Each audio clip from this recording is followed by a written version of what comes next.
Are we live? Hello! Hi! Good to see you.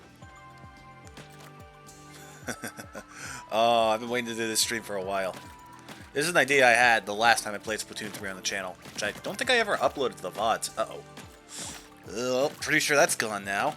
Oh, shit. Well, I learned my lesson. But hi! Welcome. We're gonna take a minute, you know? Actually, you know what? I'm gonna poke around in levels to see if there's anything I can use that might make this a bit easier. Anything with a roller would be greatly appreciated. No. What about you? Oh, wait, they don't let us keep our weapons across these, do they? This one has a roller. So does this one. Oh, dear God. Oh, I remember these. Some of these are hard. I don't know how we do some of these with a roller. But yeah, we're gonna poke around for a bit, let some people trickle in, see if I get anyone's attention before I properly explain what the heck we're trying to do. That might be a good one. I guess it's worth a try to see if... Really, the question is just whether or not they'll let us take the weapon outside the level. I'm pretty sure it devolves us to the hero shot no matter what. It's not bad, it's just, it's no roller. The roller would be perfect for this.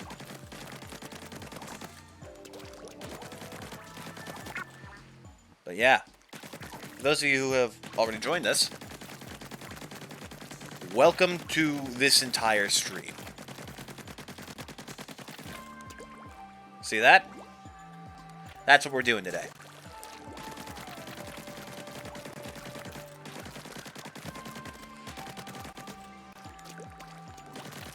Essentially, we're going to be trying to cover every inch of every world in Alterna with ink. We have no time limit, and there's really no challenge to it, but I think it's fun, and I think people will get a kick out of it.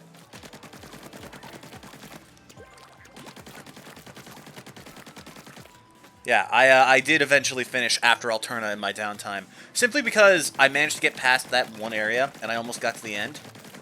I'm not doing it on stream, and I'm not doing it ever again, simply because I hated it. It was miserable.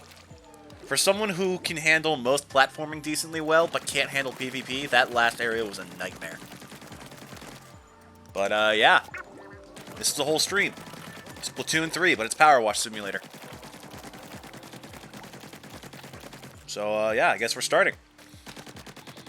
Basically, the big reason I wanted to try this out is I just thought it would be fun, and I feel like people would get a good kick out of it. I literally just said that, didn't I? I swear. I have the memory of a goldfish. Actually, no, you know what? That's a very mean thing to say to goldfish, to compare them to me. Yeah, see, like, isn't this, like, actually kind of satisfying? Look at that.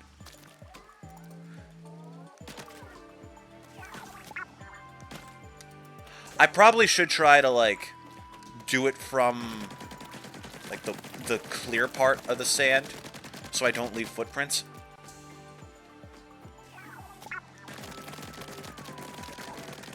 But also, I do have to go into the ink anyways to refill.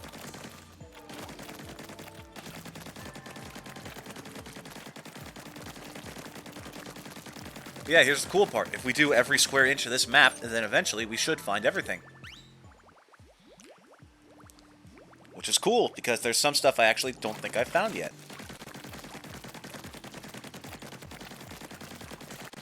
By the way, it is possible to cover, like, every coverable surface in this. It might seem like it isn't, but you absolutely can.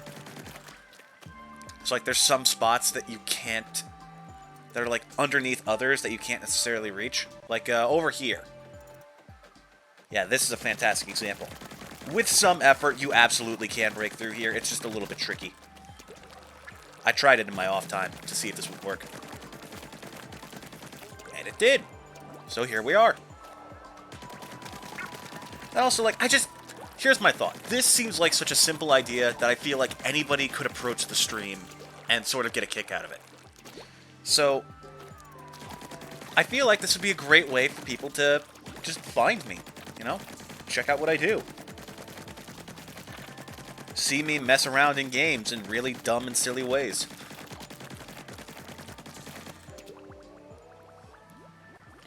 Yeah, it's just like these weird little challenges I do for myself that always turn out to be the most fun.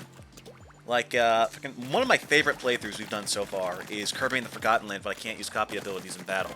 Like, that one was so weird, but just wonderful. Because, like, it had so many technicalities, and I really was just making it up on the fly. But in the end, it felt like a genuinely good challenge at the end of it all. And I don't know, I really enjoyed it. So I want to try and do some more stuff like that.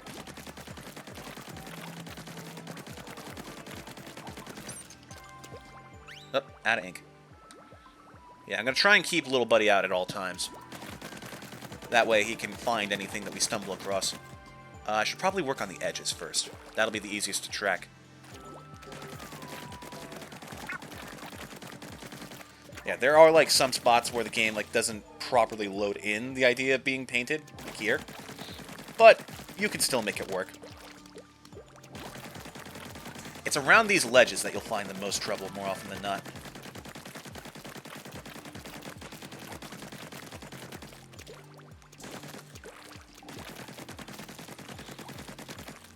But yeah, like, I want to do more challenge runs on the channel, because it's just so fun.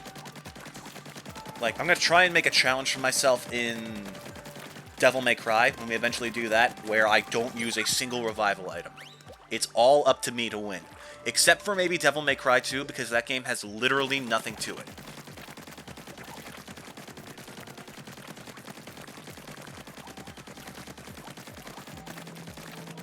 But yeah, like, no using items, no revivals, no holy water, which is going to be a bitch for Devil May Cry 1. Oh, hello!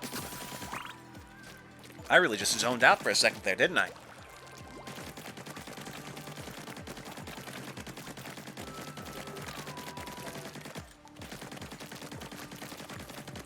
But yeah, I have completed the game, by the way. I have completed story mode. We won't be touching on it, and I'll try to avoid the stuff with spoilers. But yeah, I played through story mode, and it was a lot of fun. This, by the way, something that Splatoon does not get enough credit for is the insanity of its level design. It's amazing. Because, like, it will show you all sorts of amazing tactics for PvP, the best ways to use each weapon efficiently, all the ins and outs of every weapon type. If you are new to Splatoon, I'm hot pink, but you can't change it. You were hot pink last stream. I don't know what happened. Oh no, not hot pink. You were like a pasty pink. Can I do that?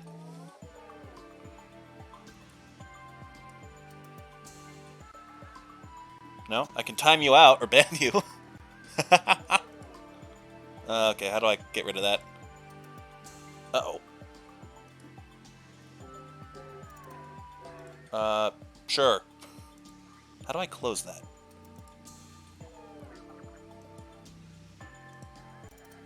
Oh. There we go. Okay. Show mod icons off? I don't know. Maybe? I am shockingly bad at streaming. Actually, maybe not even shockingly. I'm just bad at this. But yeah, welcome. This is the entire stream. I'm just going to paint every single one of the hub worlds in Splatoon 3. We might not get it all done today. I'm going to try for tomorrow. Or who knows? If this stream doesn't do too well and people aren't that interested, we might just do more Miitopia tomorrow. Make some more abominations. Because I have some ideas. Show mod icons off. On. There we go.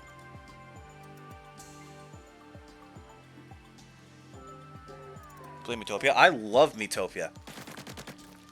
One of my most popular streams ever is actually the most popular stream I've ever done was the Miitopia stream where I made Schloofy. Oh man, I have so many ideas, chat. You have no idea. I like brainstormed them all out in a Word document. Not all of them, but I got some big ones. Like, actually, you know what? I'm not gonna spoil it. Actually, really sad you can't play Utopia. Don't worry, I'll make it so you never want to see that game again. Oh man. Yeah, go if you're curious, go. There is a highlight on my channel. I don't know if I put it in best moments or not, but there is a highlight called Potential Evidence that I think will absolutely give you a clue as to the kind of nightmare creations I make in Utopia. Oh man. Crimes against humanity.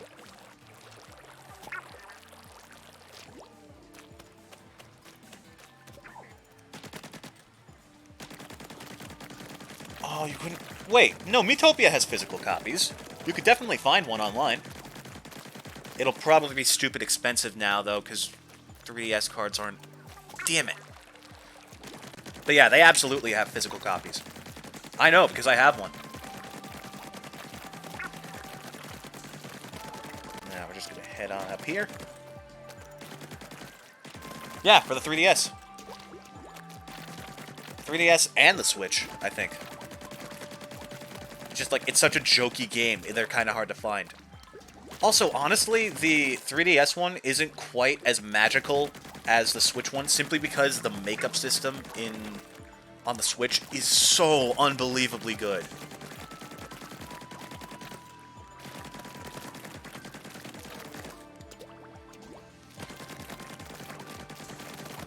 Like, my god. One of my favorite things in the Switch version of Metopia is that there's like a layer of makeup and additional shapes you can make called lipstick that appears and disappears depending on the mouth of the Mii. Like if they're talking, if they're eating, if it opens and closes, the lipstick will just disappear. So using that tactically, you can like make an open and shut mouth and add so much more detail to them talking. It's incredible. And they give you like this full panel to see all the ways the face changes throughout the game in the makeup menu. Oh, it's amazing. Can you import Mii's from Tomodachi Life in the Switch version? There is no Switch version of Tomodachi Life, so I don't think so. So you know what? Fair point. I can absolutely see the preference. I could never get into Tomodachi Life. Because, like, a lot of that stuff felt like it got out of your control very quickly. I'm just gonna paint this area. I'm not gonna move to the next world yet, but I'm gonna get it done.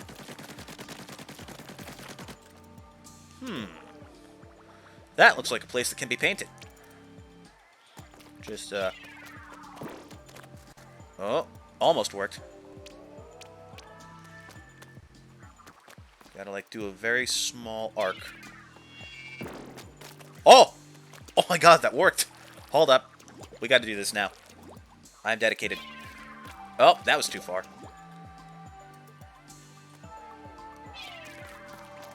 Well, that went right over the side.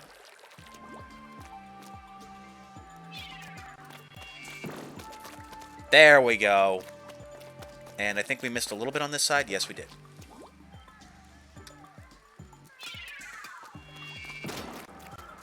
Oh, almost went into the pipe by accident. That won't delete our progress, actually, I think. I think that actually keeps it pretty safe.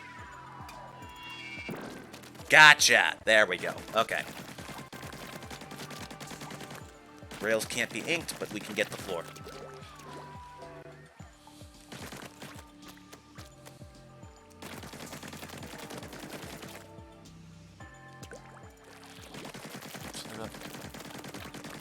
Make Gandalf from Harry Potter, and like to give him a wizard robe, they had to make him a girl.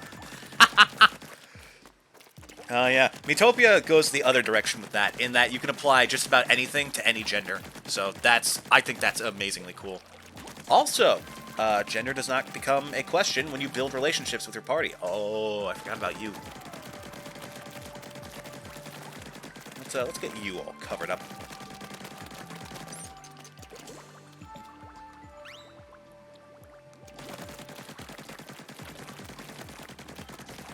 Yeah, like this is so much more thorough than you probably think.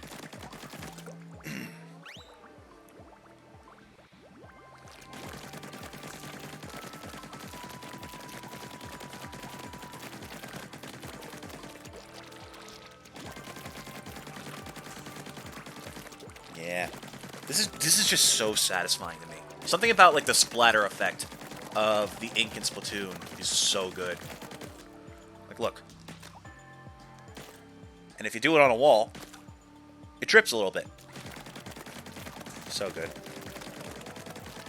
I gotta say, the concept of Splatoon was really clever, and still is. It's paintball, but made for modern shooting balance and concept.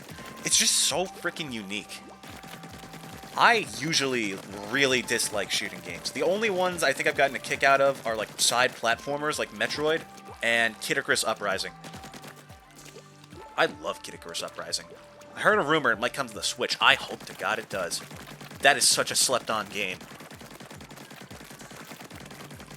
It's 18 plus in Russia. Yeah, cowards. I forgot.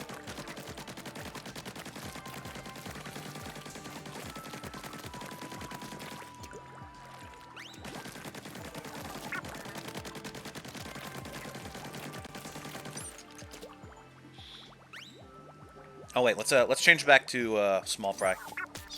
Keep him out and about. If he picks up something, we'll know. Look at him going around. He's adorable. I love him. I love Small Fry in this game. He's the best.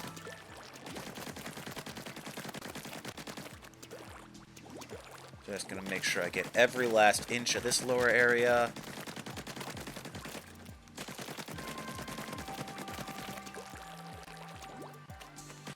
And yeah, you're immune. So moving on. Paint every last bit of this. And up we go.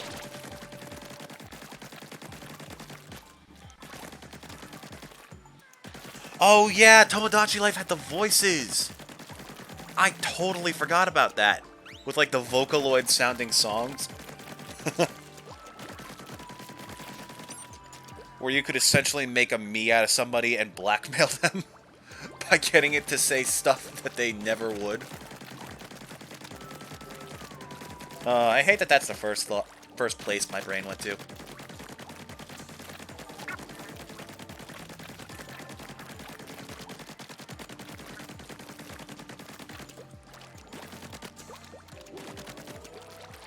Okay. Should I do the balloon thing, chat? Just to, like, get it out of focus? Oh, no, wait, that's just a regular balloon. I can pop that.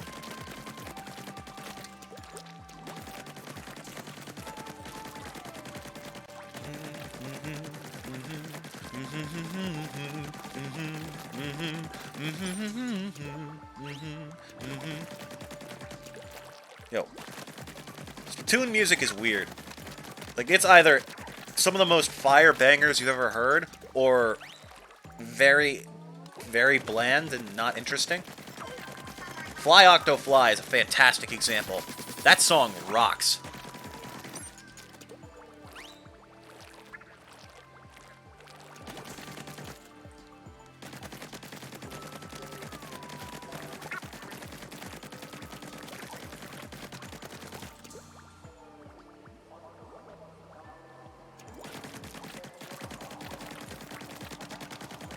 You know what I'm singing? Yeah, it was the Calamari Incantation. That heavenly melody! I don't know what the deal is with that song, but it's cool. I like that the game doesn't care too much about making sense so long as it's fun. These games don't take themselves too seriously, and I like that.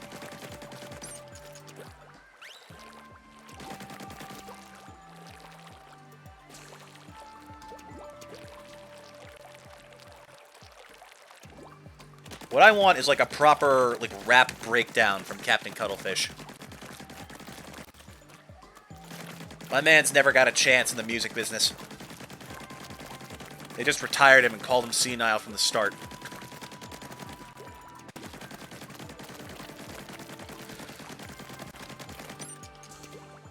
Another Splatoon concert. I was never particularly big on like those concerts where they have fictional characters on holograms and shit. It just didn't seem as fun to me. Also, I'm not a big concert person in general. I am very bad with large groups of people in one place. Let's drop down here.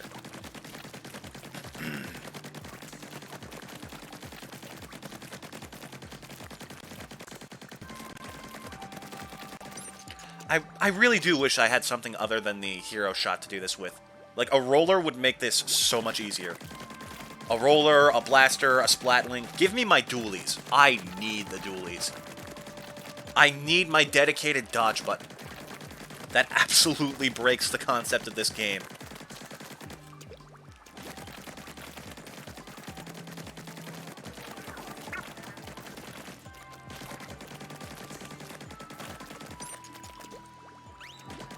Come on. There we go. Yep. Oh, yeah, the charger would be great for some of the harder to reach spots. Like right here. I remember you. You can get this whole place inked. You just have to, like, power through it a little bit.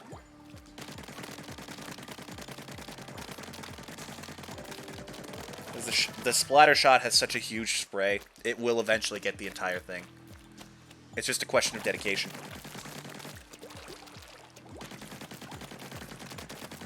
But, yeah.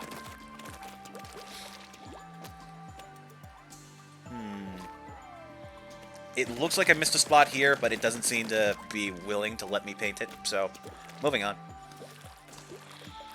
Man, we're doing well. We've already got so much inked. The ultimate turf war.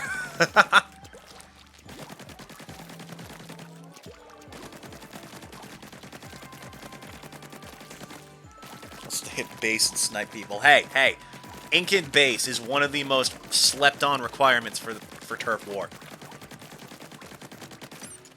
Everybody forgets to ink base. Also, everyone apparently forgets that the eggs go in the basket during Salmon Run.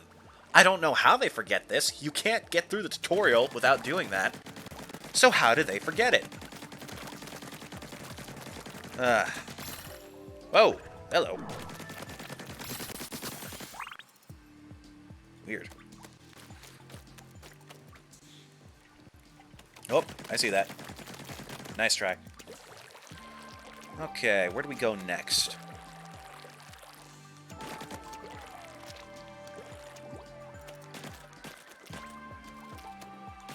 Oh, hello. I wasn't aware there was a spot on these things that I could ink. Also, what happened to you, my guy? You good? Oh, he lost most of his brain. He can't talk. Oh, so did this guy. Let's see. I should probably finish off this spot.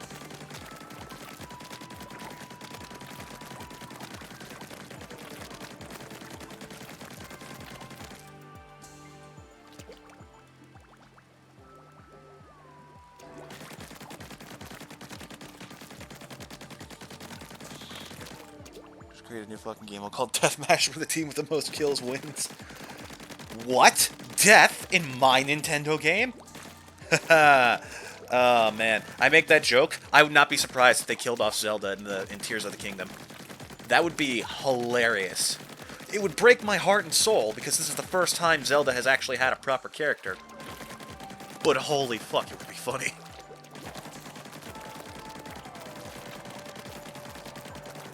Anyone else have a guess for what the plot of Tears of the Kingdom is? My guess is, like, you know that, the luminous ore from Breath of the Wild? That stuff, according to the game, is said to have some sort of connection with the underworld. So I'm gonna go ahead and guess that, can you draw something funny in the ink with your squid form? I need a big enough space for it, but I can probably do it. Let's see. Oh. But yeah, the luminous ore in Breath of the Wild apparently has some connections to Souls of the Dead. So my guess is, for the plot, Zelda is like researching this stuff, trying to find a way to bring back the people who were lost to Calamity, and ended up bringing something else back by mistake.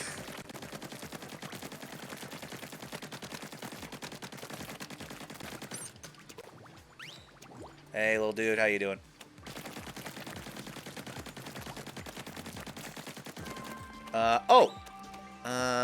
There's not really many great open spaces here. I guess this could work? Oh, we even got a little line here already. Hold on. Shit. Fucked it up. Oh, wait, I could just do this and it resets. That's kinda cool. Okay. Oh, if I'm not going fast enough, it doesn't leave a mark.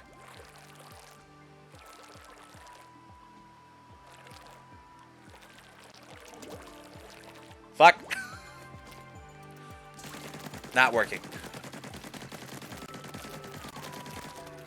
You know what? We'll just make this easy.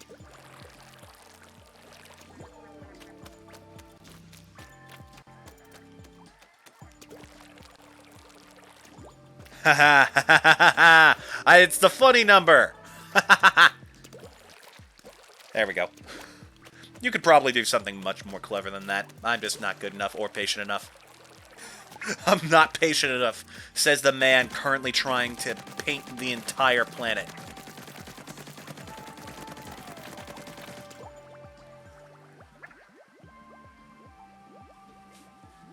Not the first time Zelda died. No, you can't fool me like that. Spirit Tracks is my first ever Legend of Zelda. I know the truth.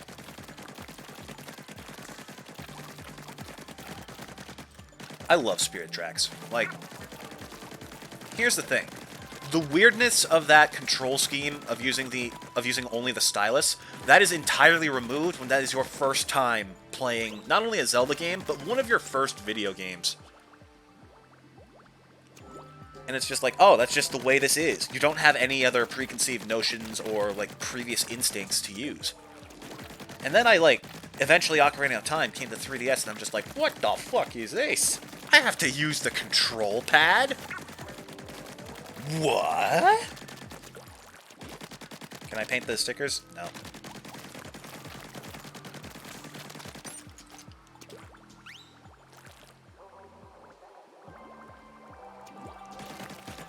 There just was something weird about Splatoon 2.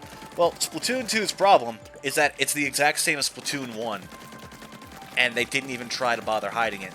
Really, Splatoon 2 was only there to change up PvP. And, like, more thoroughly introduce a variety of weapons. That's all Splatoon story mode was for, really. How much did I miss here?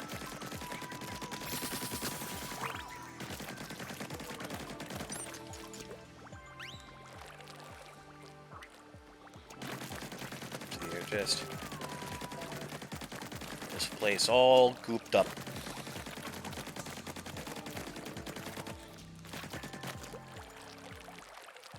Ah, yes. The land of mustard. I am genuinely shocked that they did ketchup and mayo over ketchup and mustard. What the heck was that?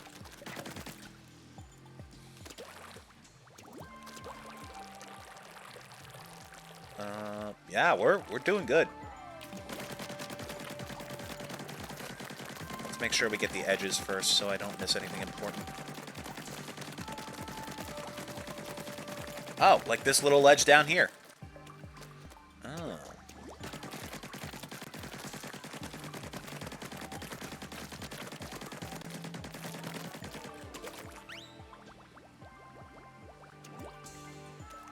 Moai.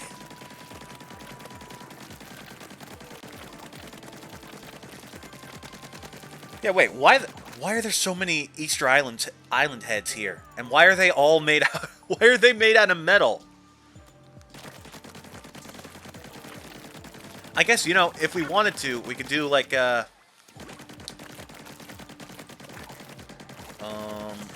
We could do like a break where I just read some of the lore, because I do have all the notes, and I have completed every level. I even got like all the sunken scrolls.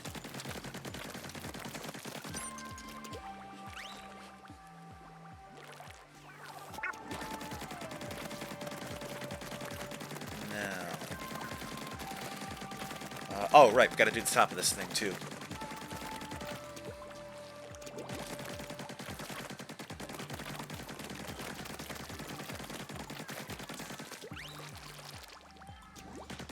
Want to see something interesting? Sure.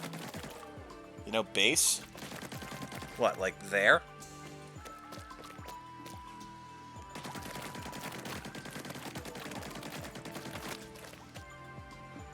Check behind it, just don't do it.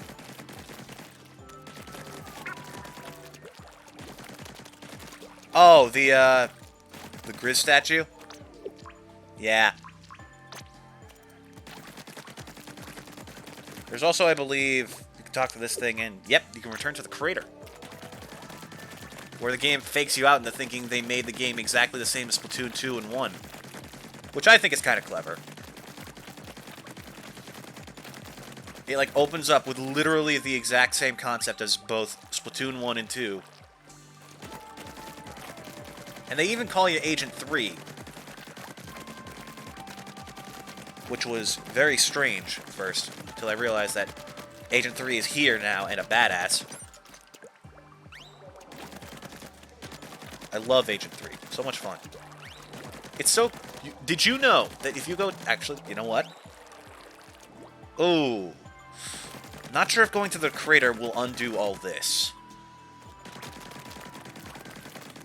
It probably will. So you know what? Not going to do that just yet. Where were we? Right. Over here. I see that.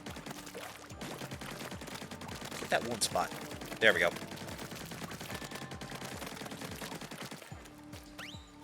But essentially, at the start of the game, there's this little spot where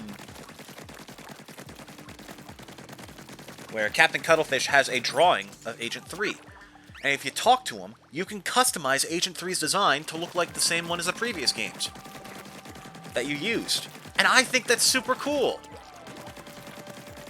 It's the same thing they did in the Octo expansion. And I love it. Because it really does help the character feel alive. Like you still have the same person from all the games you've done before.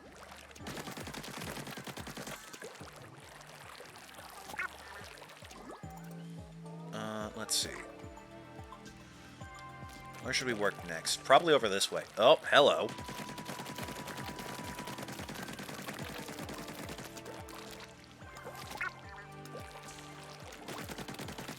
Gotta get every inch of everything. Everything that's allowed to have paint on it.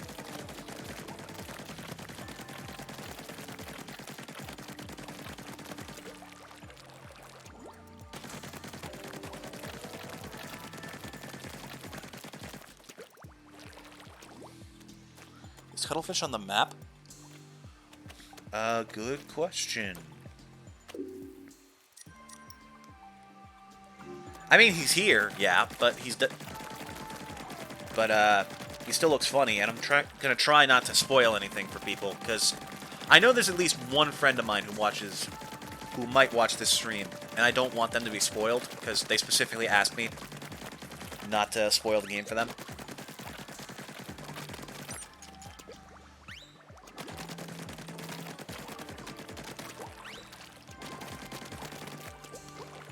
Like, on the off chance they catch this, I don't want them to, like, have it ruined for them. Until they can get the game themselves.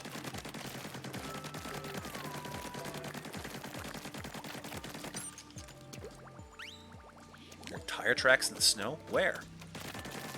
Oh, is it just... Oops. I say we continue heading this way. We didn't quite get everything over there. Almost. There we go. There we go. Every almost every inch. That should take care of it.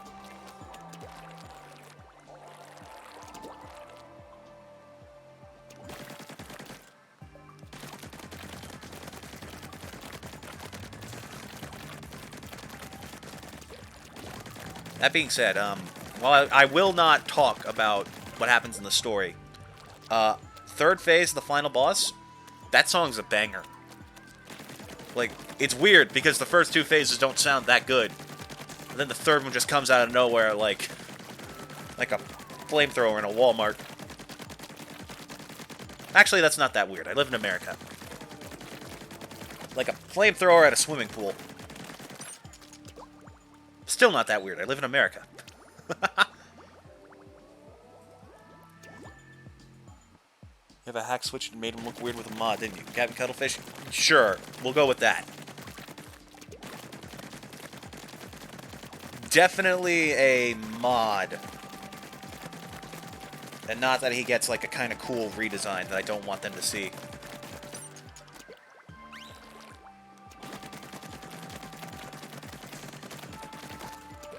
Alright, looking good. Miss anything over here? Nope. We're cruising. Trying to like look away so we don't catch it. Just look at the ground.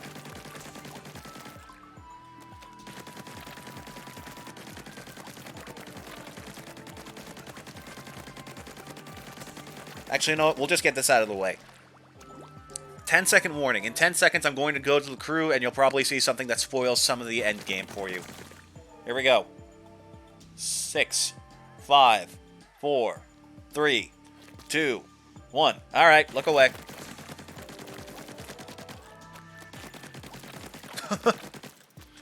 Oops, forgot about that. Wait, is it?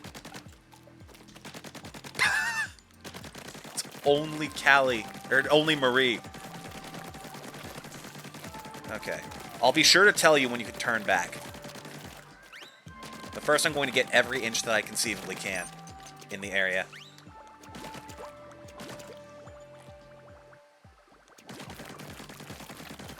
So we never have to run the risk of that again. Because I don't think that he shows up anywhere else. I think it's only here.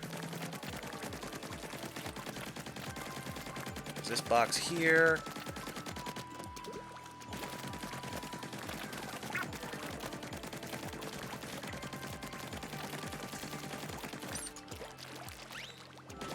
Don't worry, I'll be done soon.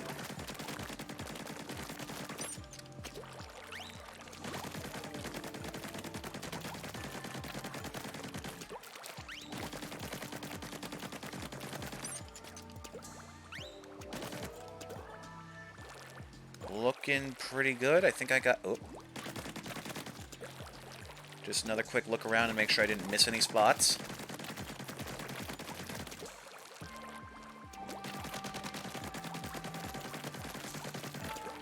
Then we get every last inch of the area around them. This little platform here.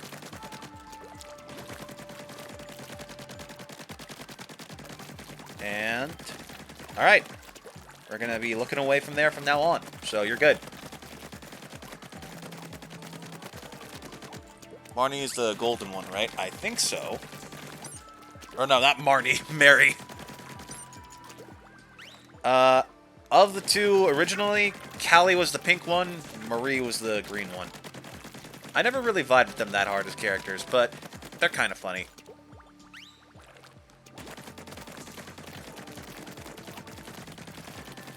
I like Big Man much more. Honestly, Deep Cut are pretty fun. I like them. They're very genuine. They feel real.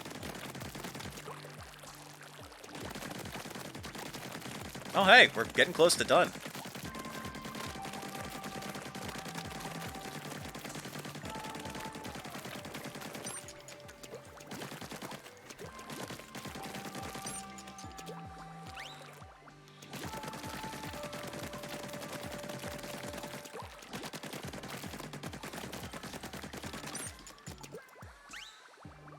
Just recharge a little bit. Gotta make sure we get the whole shipping container. Because these things can be annoying.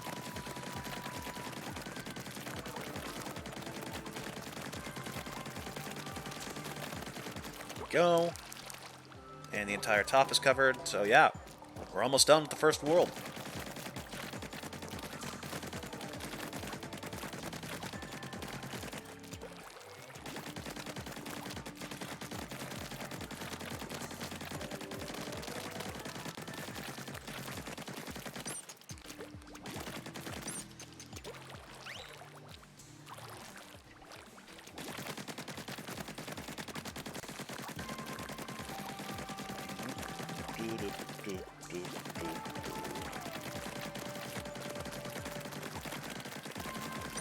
Should be getting... Yeah, we're almost there. I think that's like the last patch of uninked ground. Oh yeah, this is really just a stream to test and see how this idea does. If not a lot of people are interested, then we'll probably just do some Miitopia tomorrow. And then it's my day off. But after that, we got a big release. I cannot wait for Sparks of Hope. I am so excited. Oh. Alright, chat. Here we go. Fully charge up our ink one more time. Why am I doing this again? Because it's fun, and I genuinely think people would like it. I like doing weird challenges in games. Just like little weird things that I feel like are kind of unique. Like, I don't think anyone has done this yet. I genuinely think I might be the first person to try this. Look at that. Not a speck of white anywhere.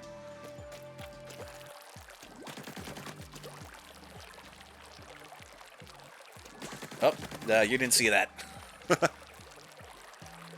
Hold on, there's another, like, bird's eye viewpoint somewhere around here. I'm trying to remember where.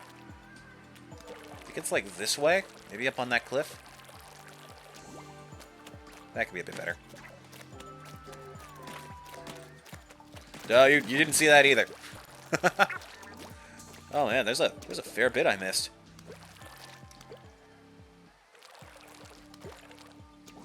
Can I get this anymore? Nope.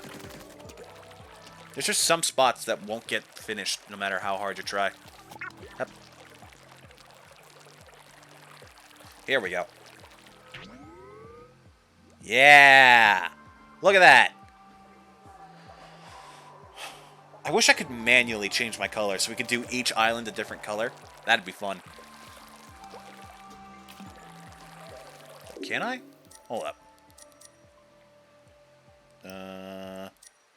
Archive, Kettles, Hero Gear. Nope. Alright, let's head to the next island. Platform next to base? What do you mean?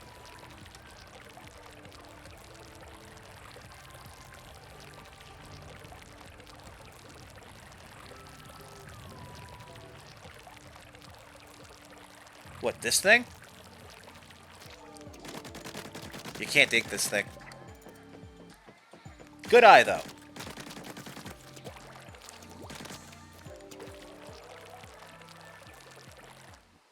Bird's eye view, it's invisible. What? That?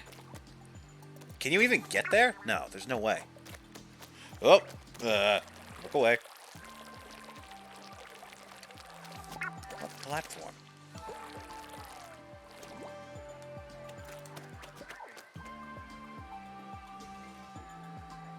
Why is half of it inked then? Because that part had snow on it, and you can ink the snow.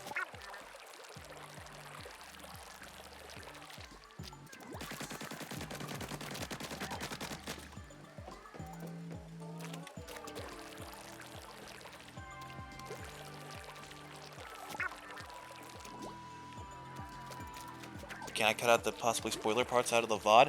I would if I had anything that could edit videos. Unfortunately, I'm too broke for that, so I just have to work with the VODs. If there's a way in Twitch itself to edit that, then definitely. But I don't think there is.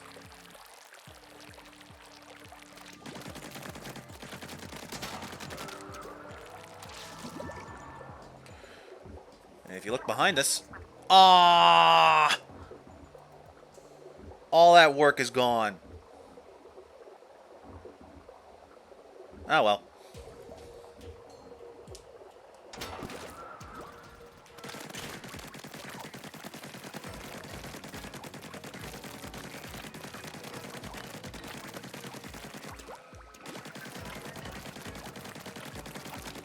Windows Movie Maker works. Don't be lazy. Hey!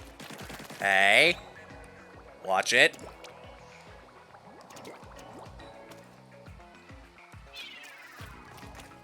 I have tried very hard to get as far as I have.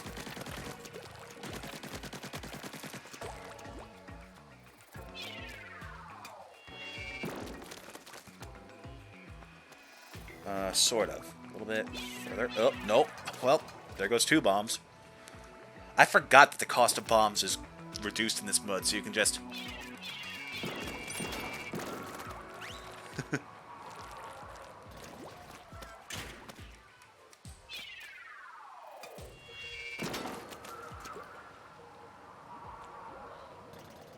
Do a lore break when we finish World 3? Sure. That sounds good.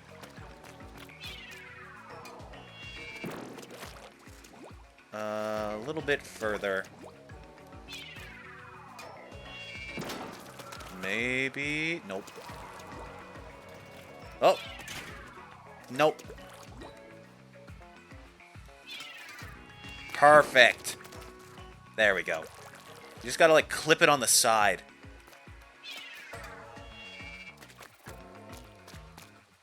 Like that, but better. Okay. Work with me here, game. You kidding me?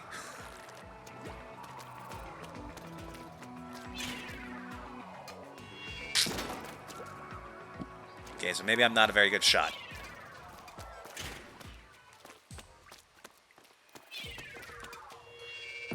There we go. That had to have gotten... Yes, okay. Moving on.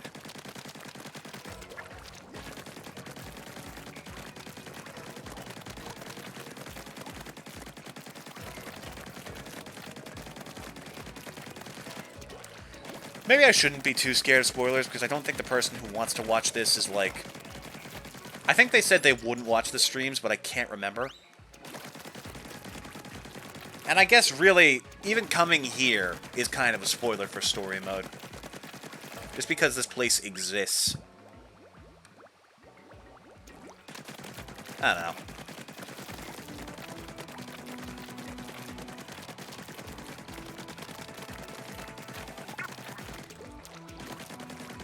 This is relaxing, though. Very nice. Whoa. He's found something.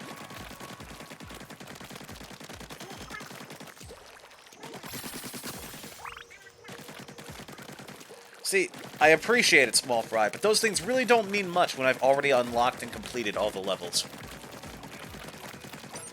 I can't be mad at him. He's doing his best. Look at him. Oh, did he fall into the water? Wait, you should be fine in the water. You come out of there.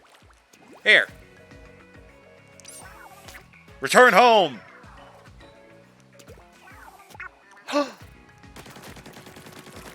If you love something, set it free. If it comes back, it was always yours. If it leaves, it was never yours to begin with. He loves us, chat!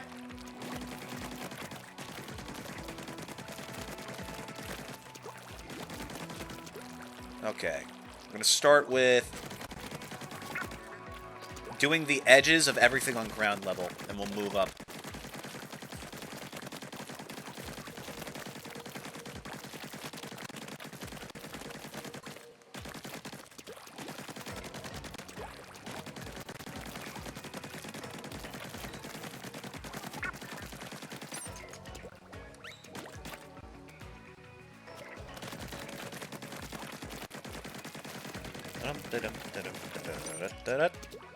Oh. Oh, appear to have hit a corner. Okay. I'll be back for you. Don't worry.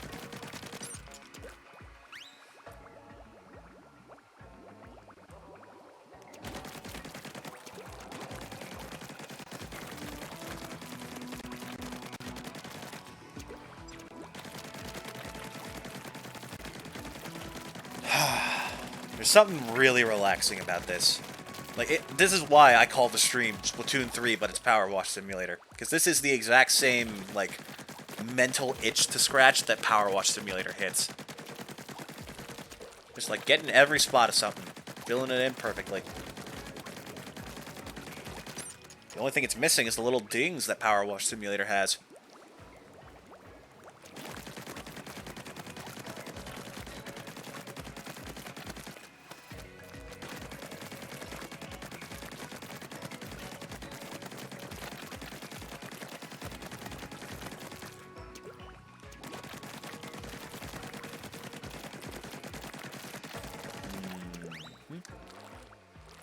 Looking good.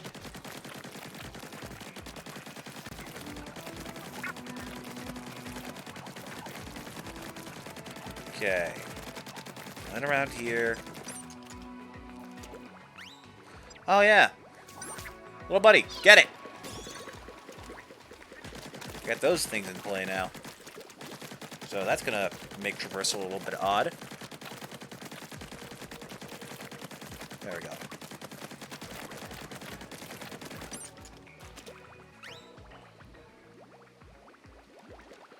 And since we've already gotten most of this section done, we'll just fill out this little area next.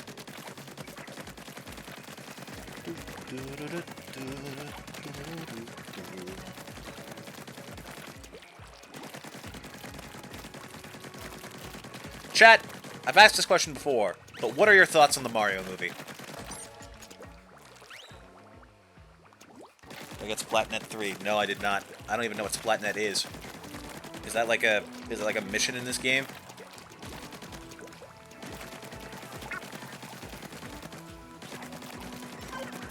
What the... Something else. Like here?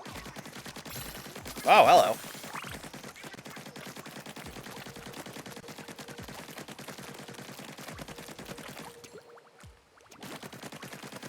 Mobile app, do stuffing, get stuff in Splatoon 3.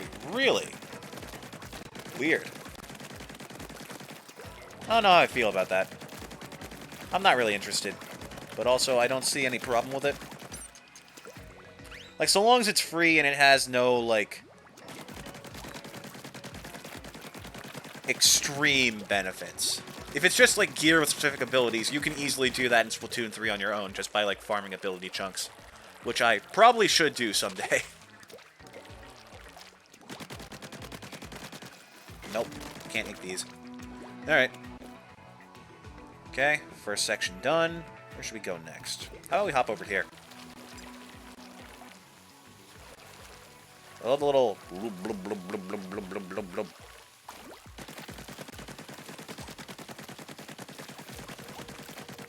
Oh, wow. That's a lot more surface than I realized.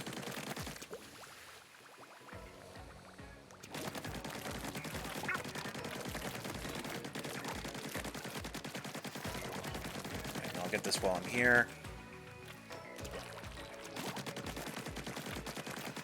We start on the edges, and then we work our way around.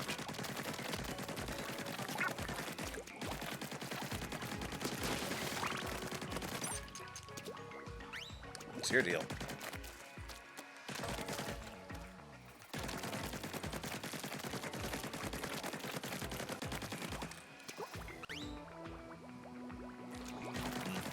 But yeah, back to the question. Chat, what is your thoughts on the Mario movie? Here are... My thought is... Chris Pratt sounds exactly like Chris Pratt, and it's not ideal, but I can live with it. And the thing with that is... I was never excited about the Mario movie. Like, I'm not... Like, how do I put this? The Mario movie is, like, the first step to a Fire Emblem anime where people die as quickly as they did in the first season of Attack on Titan. That's, like, the payment I have to make to potentially get that. You feel me?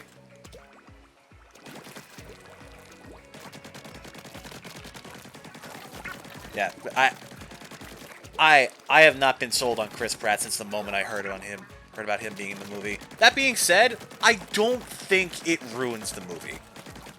I think, like, yeah, it's not that great, but also Jack Black, Charlie Day, and honestly even Keegan-Michael Key at this point are doing amazing. We haven't even heard Charlie Day as Luigi. I just know that's going to be good. And then who was it that did Kamek? I already forgot. But whoever they were, they did fantastic. Hap. Let's see. We'll save this for later. Ah, ground level. That's what we're looking for right now.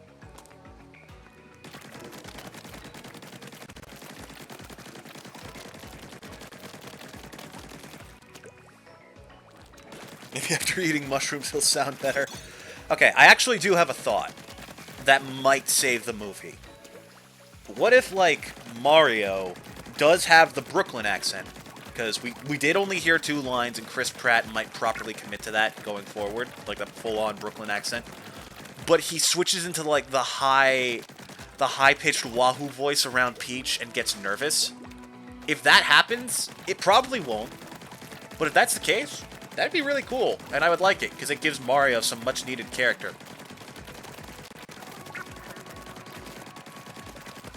Oh yeah, we have 2 of these now, because we're in the second area. Okay. And that's the wrong item.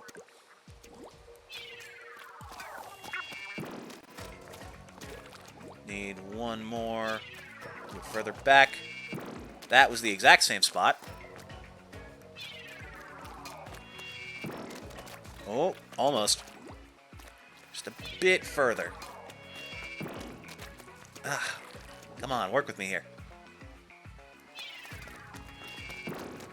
There we go.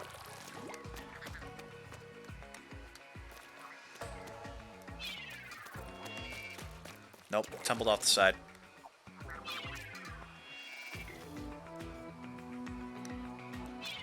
The more mushrooms he eats, the more his vocal cords become normal. I can't imagine why. Though that would be funny.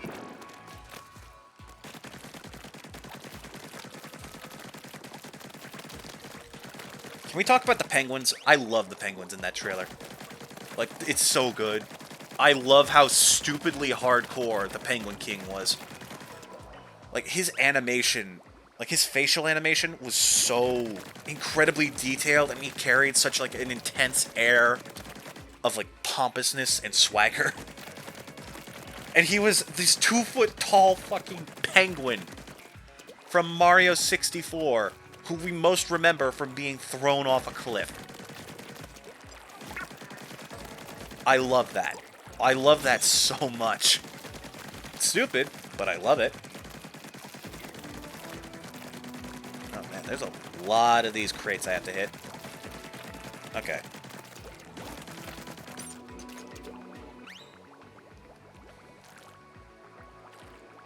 Finish off this area, and then we move to the next.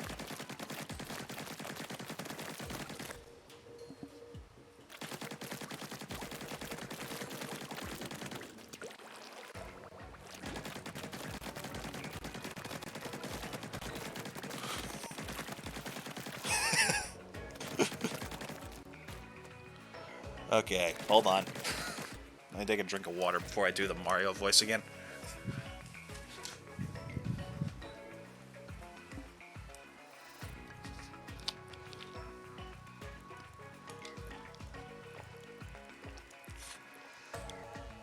What flavor is this again? Mini mushroom. This tastes so weird.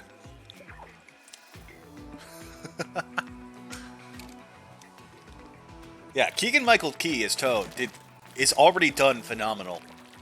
Like, the fact that it sounds like Toad but not annoying alone is amazing.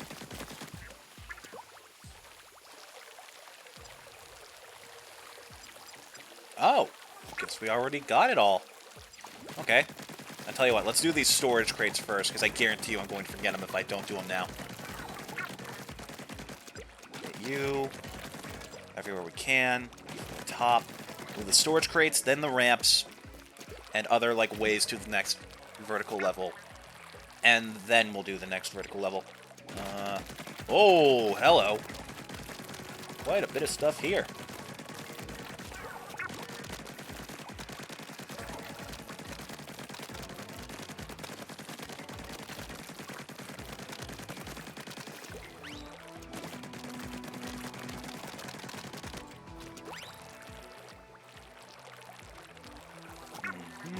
What about this? Nope, can't get those walls, but I can get these.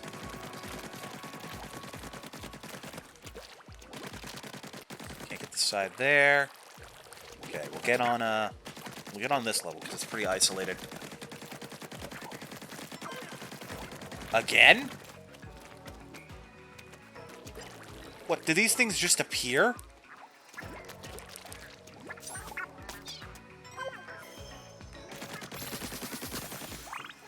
Weird.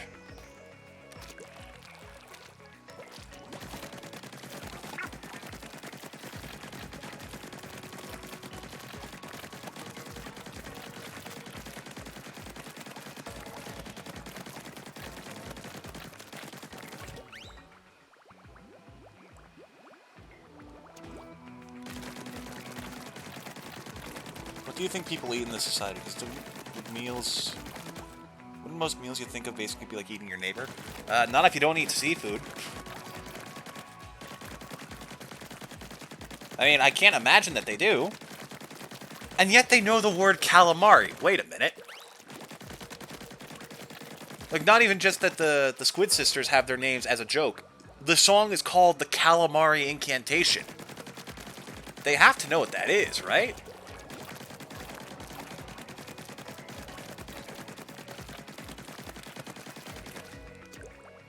Weird.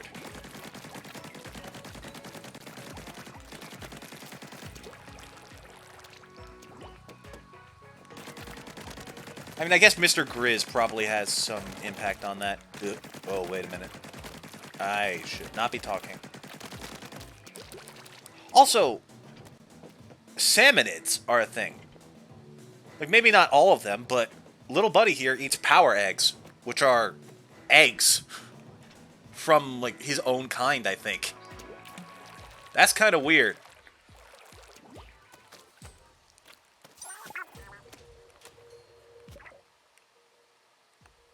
Look at you. You're a little freak, aren't you? Yeah, he is. Look at that face. Those are not the eyes of a man who is not murdered.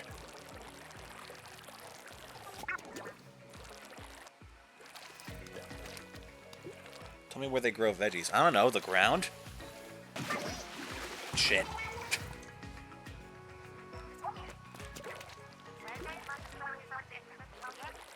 Heroes get up no matter how many times they fall. That's what the captain says anyway. Yeah, I love that the previous Agent 3 does talk, we just don't see it.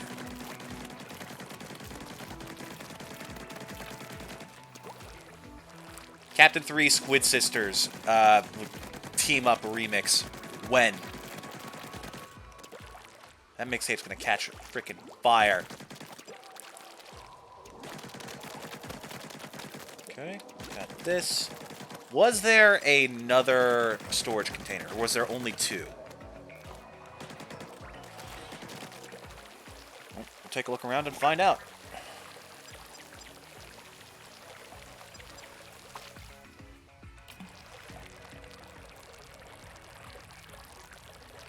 I'm starting to think there wasn't.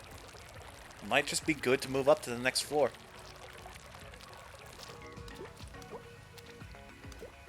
Oh, wait a minute.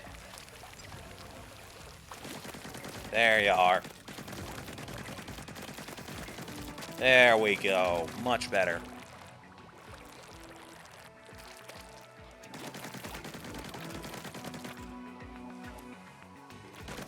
Splatoon 2 posts were really weird. Dude, most art posts in Splatoon get kind of weird. Like, not to nosh on people's creativity. They're either, like, really good and really detailed for some strange reasons, or they're just kind of like blobby stick figure people who say angry things. My favorite one is the one Scott Falco did, which was like cap mid, ink base on your way there, which is like, it's like that's not just well drawn. It's entirely true and accurate and helpful, and definitely would help some of the newer people in this game, such as myself. But even then, like, I figured that out after like 3 turf war battles.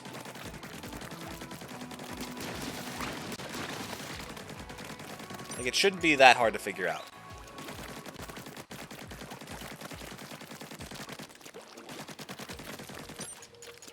It also took me a while longer than it should have to figure out what super jumps were.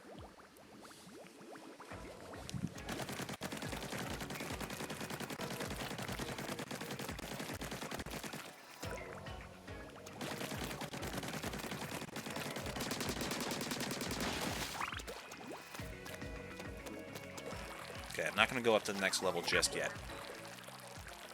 I'm going to poke around on this one for a little bit more. Here we go.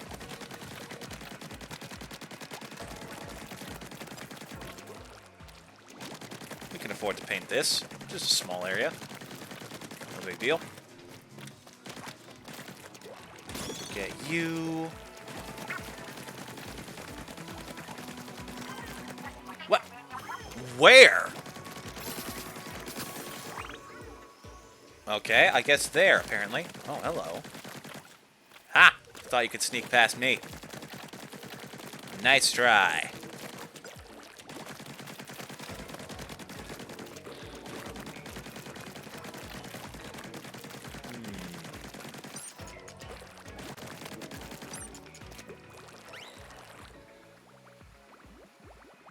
Yeah, the super jumps you can do from base. I didn't know that was a thing until, like barely a week ago, honestly.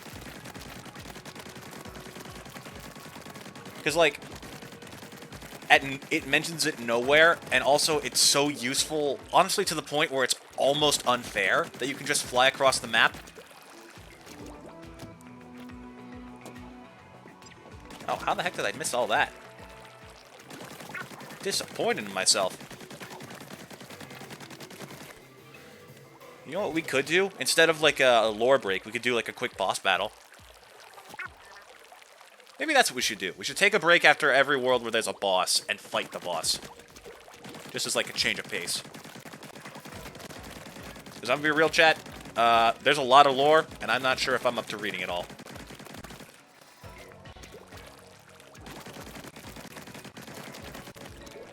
There's the Sunken Scrolls, there's the Alterna Logs. There's, like, all the bonus stuff that I found. Okay. Pause for a second. I'll be right back. Both will be spoilers. Bosses are kind of boring. Hey! Don't you do that to Big Man! How dare you! Alright, I'll be right back.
Alright, I'm back. Also, you're right. The bosses definitely do count as spoilers. Fair play to you. So yeah, I guess we will do like a small lore break. We'll read the Sunken Scrolls. Those are easier to get through and small enough to not mess with me. Not too much, I think. What? Another one?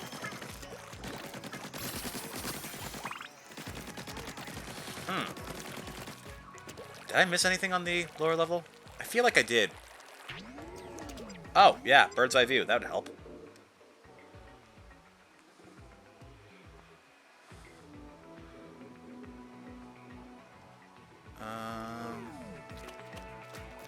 Maybe not.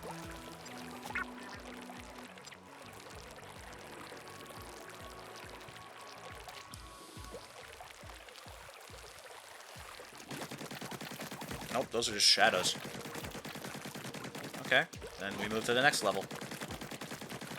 You can't ink those. So... Oh-ho! Technically, I suppose, but still a very small area on this level. Okay, moving on.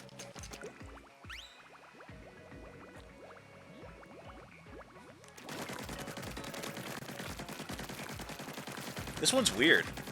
There's like so many individual areas of height. Kind of makes it hard to find them all. But that's part of the challenge.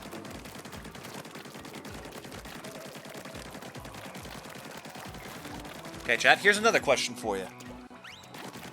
Oh yeah, oh yeah, before last boss. And I never finished Sunshine. It wasn't that good. And if you think it was, I'm sorry. That is absolutely the nostalgia talking. Like, I can respect it. I can respect your opinion being swayed by something that influenced your childhood. Even I can acknowledge that Spirit Tracks was very poorly designed as far as controls go. Why can only some of this be inked?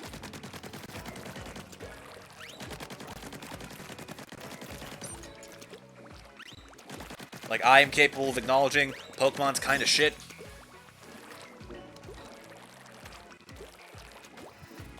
By the way, chat, question. Tomorrow I'm thinking we do Miitopia. However, how interested would you be in seeing some Monster Hunter? Because I have not touched that game in ages, and I kind of miss it.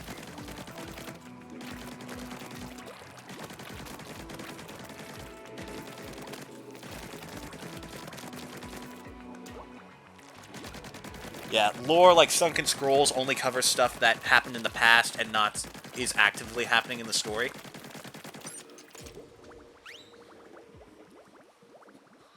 But yeah, I love Monster Hunter. Monster Hunter is so good.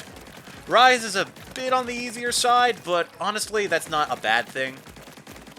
Like, I can definitely see people, like, 5 to 10 years from now going, hey, I want to get into Monster Hunter. Where should I start? Absolutely start with Rise. It's super beginner-friendly.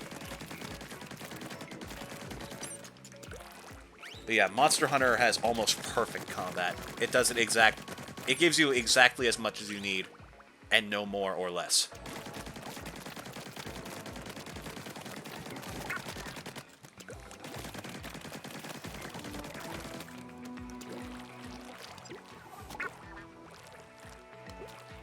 No, you don't. You're not fooling me.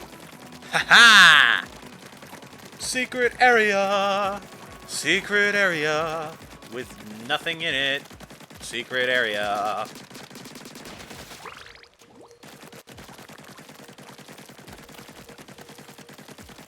Weird.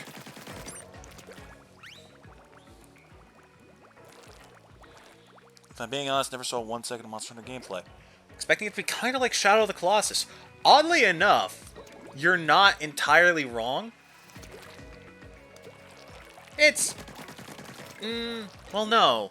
It's actually not that much like Shadow of the Colossus now that I think about it. Yeah, no, not at all, really. I don't know why I thought that, even for a second. Oops. How do I get up there? There's inkable terrain. I know there is. I can see it being inked. I guess I just chuck a bomb.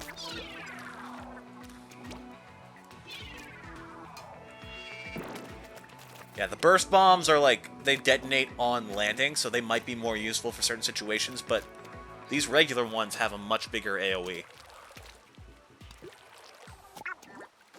Oh, here we go. That kind of works. A little bit. Oh, I can't even ink this. Well, that was a waste of time. Huh. Well, we got this spot. That's all we're really looking for. Get the rest of this. That's right. I got distracted. But yeah, Monster Hunter is like honestly closer to Dark Souls in terms of gameplay and combat, but I wouldn't compare it to that in terms of difficulty. Like, it's very much its own thing. I can't really compare it to something else.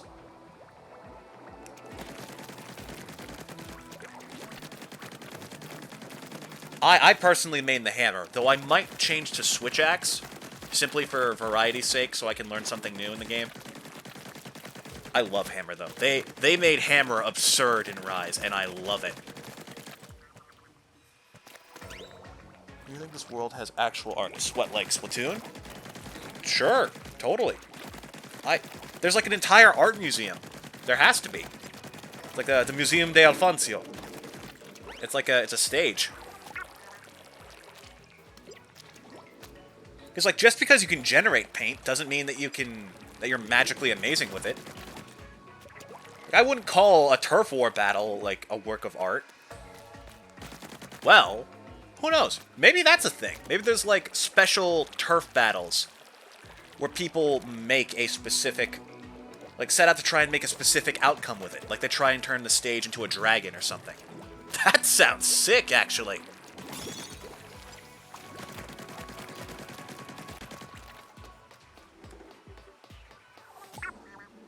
There's something up there.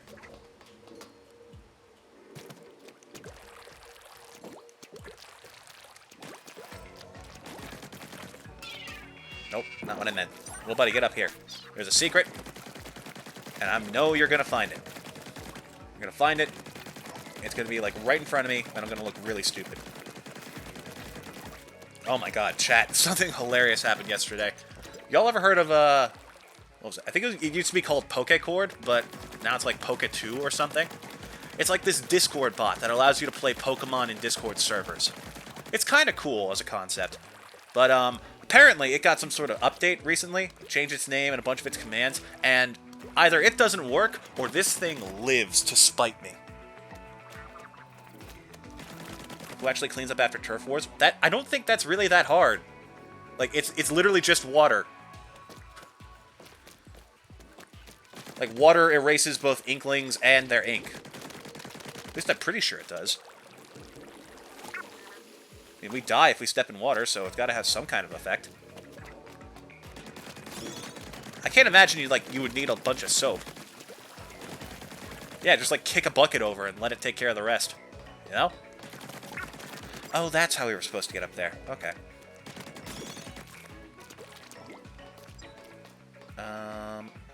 I guess I'll take this one.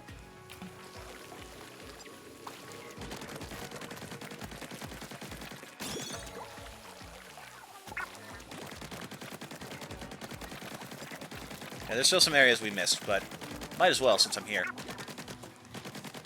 Oh, this one can't be inked. Shame. Okay, there's one over there, and then there's like the peak on that side. And I think that's the last of them.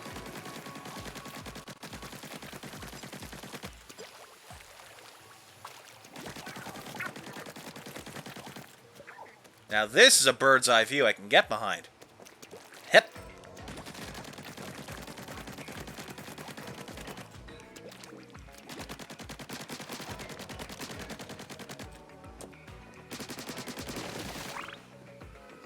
When they give... Oh yeah, there is just like a cleanup option in the lobby, isn't there? And they don't do anything with it. Just a loading screen.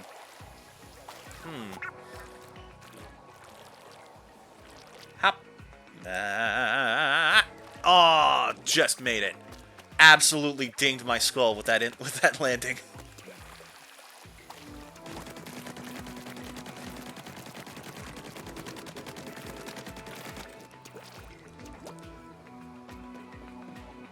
Yeah, I think it's just that over there.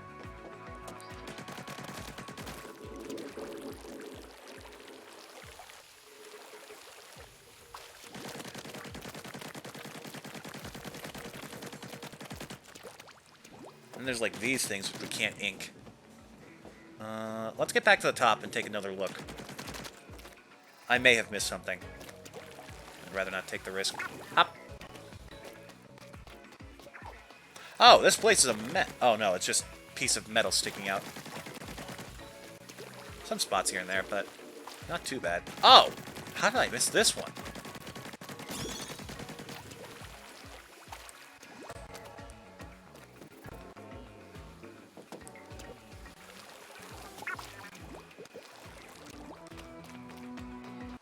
Okay, looking good.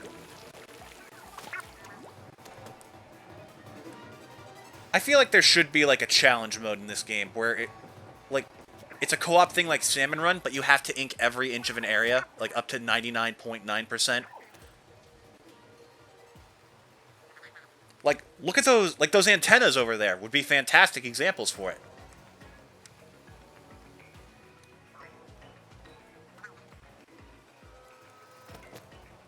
Octopuses have 9 brains. Really? I mean, they have 3 hearts, so I guess that's not that odd. One in the head and 8 smaller ones for each of the tentacles. You know what? That kind of makes sense. I can't imagine that that's easy to control with that level of dexterity. So what, do squids have, like, 11 brains, then?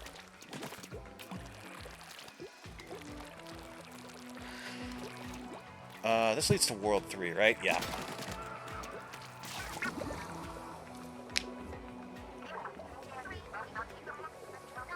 Play 20 questions. I'll go. Is it blue? Is it huge? Is it a whale? Cryogenic Hope Town. Yeah, like, look at these names. Future Utopia Island. Cozy and Safe Factory. Cryogenic Hope Town. Landfill Dreamland. Ecoforest Tree Hills. And the Happiness Research Lab. This place was like something important to the people who lived here. Absolutely.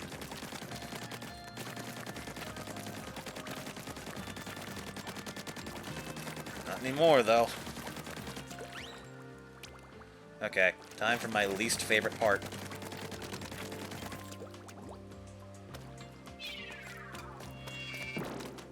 Whoa! Not quite. There's a little spot that missed it. Yeah, that got it all. Wow. I guess I'm getting better. Okay, still the back half that got missed as far as I can tell. And there we go. As far as I can tell, that area is done. There may have been like a speck I missed that I can't quite see, but we'll let that slide. I think that's fair. Oh, do squids have 6 tentacles? My bad.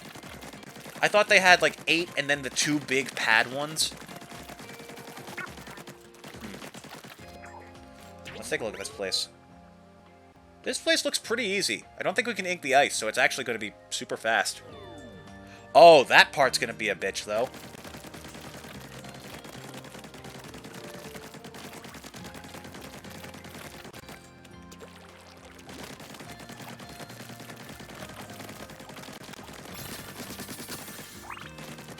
Go.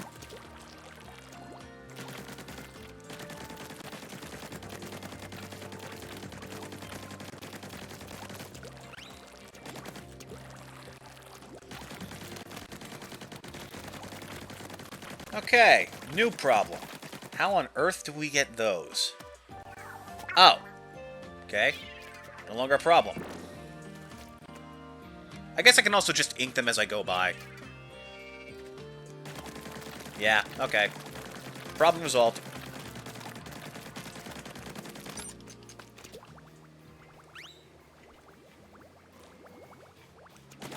But yeah, like, Splatoon is such a fantastically designed game. Like, it's so... They did such a good job of making it kid-friendly with immense potential for depth. Like, the sheer tactical advantage of a variety of weapons, like, I could totally see the competitive scene on this being nuts. It probably is. Goodness knows I'm not going to get into it, because I don't like competitive scenes in games, but... Man.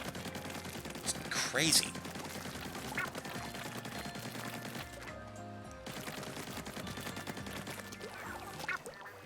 And, like, the mechanics work so well, too. Like, this whole swimming in ink thing to move faster, like, that is so amazingly integrated. The last time I felt a mechanic that was this simple and this, like, became this much second nature was, like, the wall merge mechanic in A Link Between Worlds.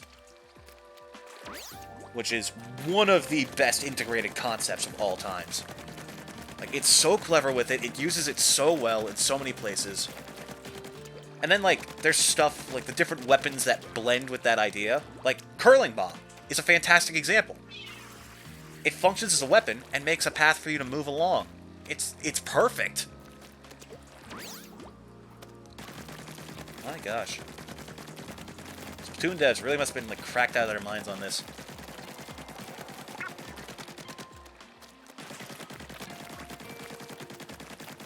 And then, like, the weapon designs themselves are actually pretty clever. Like, the Slosher is a fantastic example. It's just a bucket. But now, in the concept of, like, painting areas, it's a freaking weapon of mass destruction.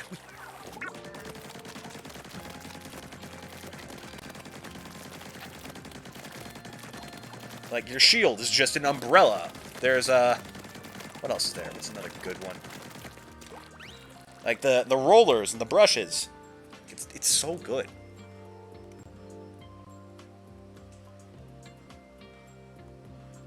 So you're trying to be sneaky and competitive, you erase your track. Shouldn't you erase your tracks in the ink with ink? That's a good idea, although I believe there's, like, a passive ability that has the same effect. Oh. Friends playing Animal Crossing. I should get back into Animal Crossing. I haven't touched my island in months. Feel kind of bad, too. I managed to get Anka on the island because I wanted to have at least one meme character, but then I felt bad for thinking she was a meme because all she does every day is go out and look at flowers. And I'm just like, how did anyone ever do that to you? I felt so bad. Never judge a book by its cover. Lesson learned the hard and dumb way.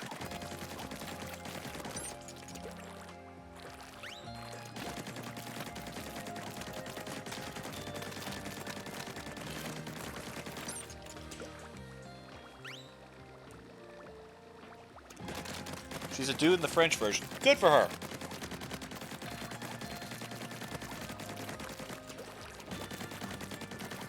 To me, she will always be like a little old granny because she keeps calling me dear when she goes out to look at the flowers.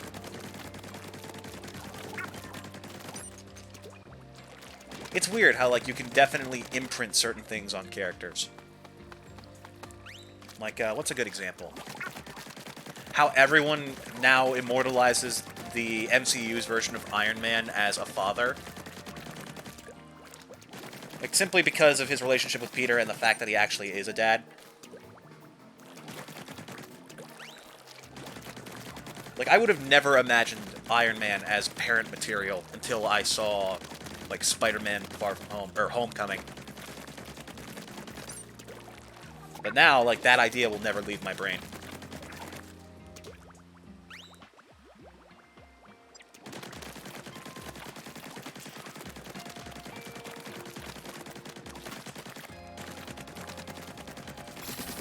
What the? You slacking, small fry? Nah, it's fine. You're a good boy. I'm sad that there's no dedicated pet small fry button. Disappointed. This game dropped from a 10 out of 10 to a 9 out of 10. I'm sorry. By the way, one sec. Let me take a drink of water before I start on this rant.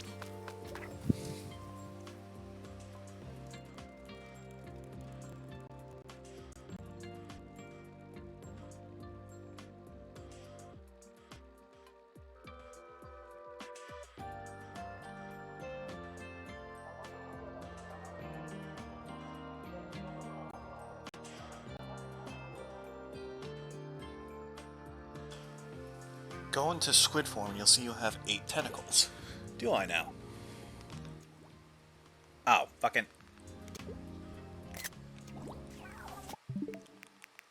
Yeah, there it is. Soon. Soon.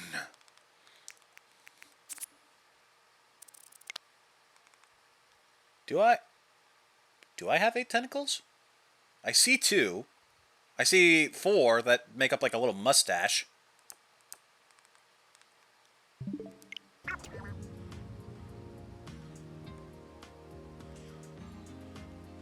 I think I see like 2 on the back, on the bottom there, sort of flopping around.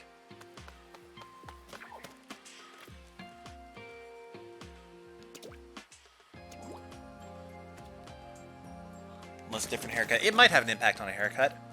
Also, something that I think is kind of cool, and it could just be me, like, fantasizing a bit, because I like theories and lore and stuff.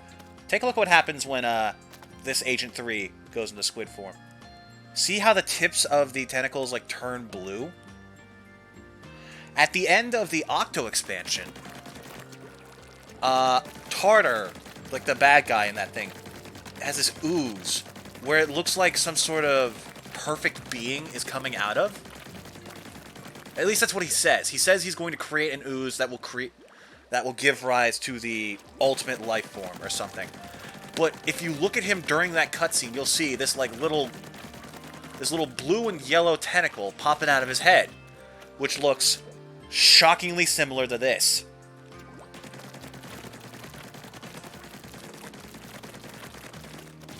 Shadow the Hedgehog. The ultimate life form, yeah. What does that even mean? I see that so often. Like, we have Fectoelphalus, we have Shadow the Hedgehog, like, Chaos, I think, was the ultimate life form, or something like that. We got it in Splatoon, we've got it in freaking Dragon Ball with Cell. Is that, like, a common thing? I've literally never heard it in anything that wasn't Japanese. At least Japanese in origin.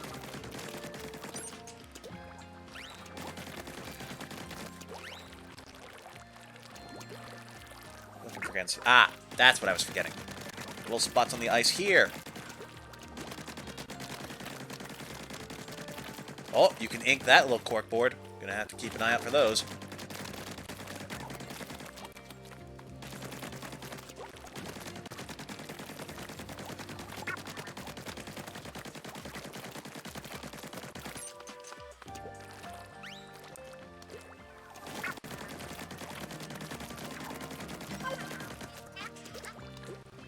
What?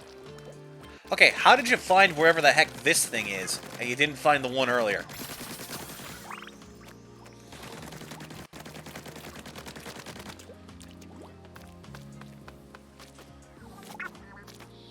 Okay, finish cleaning up this area. Be careful not to get launched, because that is a very real threat.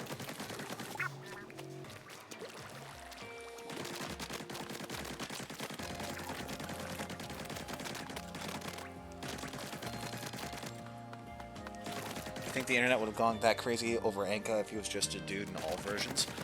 Honestly, kinda. Like, first of all, because the internet's obsessed with cats in all forms and all the methods possible. And secondly, because if the design stayed the same and you told me that character was a guy, I'd think, hey, cool. Like, that's a gender-neutral cat. That's a cat that's LGBTQ+. And I think that's cool. And the internet would lose their minds over it, because that's just how the internet be. Honestly, the internet can make anything, like, ridiculous. Like, remember that time an egg became the most popular image on Instagram? You remember that? That's the kind of stuff I'm talking about. Like, it doesn't matter what it is. If it happens to have, like, more than 1,000 people get interested in it at once, it will take off. And with how, like, closely intertwined everything and everyone on the internet is these days, that's only... It's, like... It's really unavoidable, essentially.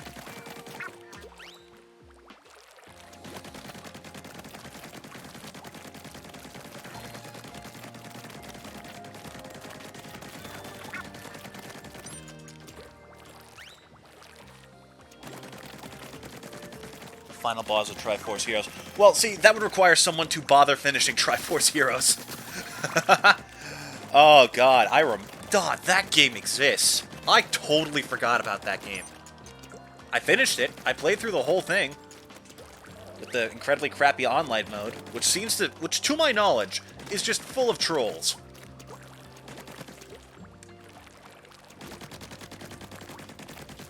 Like, if there is anyone still playing that game, they're there specifically to fuck with you. They get up, they hop online on it for like an hour a day, and hope to God that there's someone still playing it, just so they can fuck you over. They'll grab the, like... Are you sure? They had a DLC after the game. Wait, there was DLC for Triforce Heroes? What?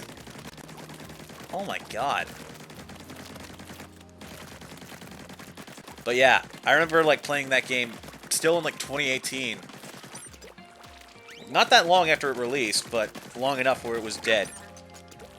And, like, I would just get messed with. There would be nothing but people who were the only ones with the bomb suit, insisted on being the only one with the bomb suit, and would just hold it over their heads until it exploded, and then we all died. Never once letting it get even close to the Switch. That was about 90% of my experience with Triforce Heroes.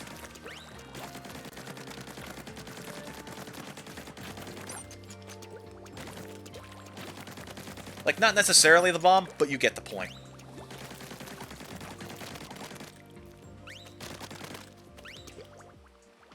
Oh, wait, I think I remember the crypt.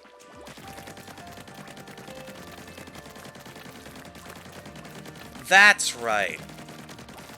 Oh, the infinite dungeon. Yeah, there was no way I was getting through that with the number of people who fucked around with that game. Like, even if I managed to get 2 team members in that game who actually tried, there's no way the internet connection would have held up long enough for us to get anything done. Doing good. Still got a ways to go. Okay, let's begin this tricky part. Whoa, almost dumped me into the water there.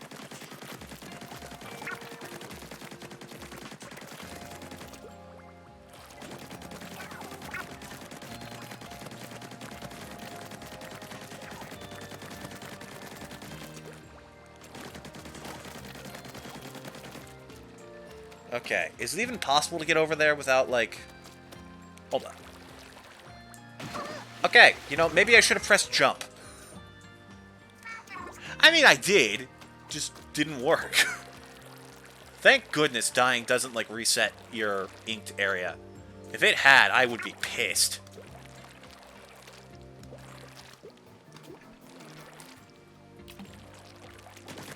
Oh, hello.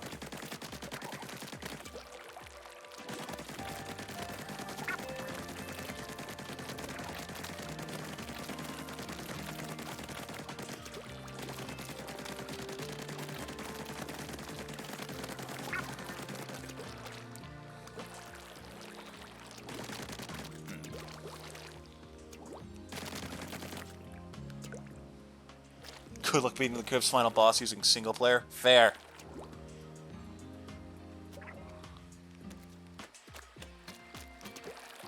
Well, launch. And launch. Aha!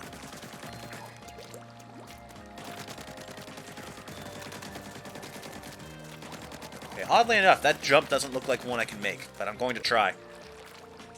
Oh! Well, this wasn't nearly as hard as I thought it would be.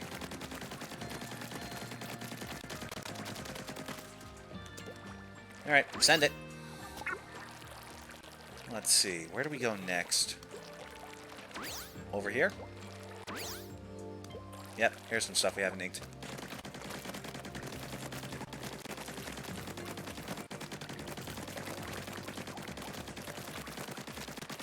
It's very weird to get into a series, like, late to the party, but not late enough where it's impossible to experience everything. Like, I found Splatoon 1 and 2, like, I've told this a dozen times on stream before, but I found it at, like, a super discount where I got both the games at, like, half their total value when they first came out. I played through them, like, at Mach speed. I got both those games done in 3 days. And then another 2 for the Octo expansion. Actually, did I beat... No, I definitely did it in 2 days. There's no way I beat the entire Octo expansion shenanigans in 1 day.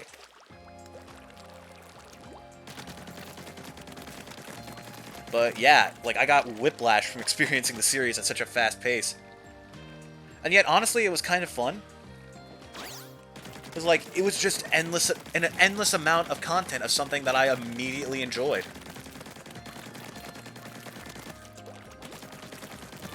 And it was great. It was like when I first played through World of Light. That was so much fun.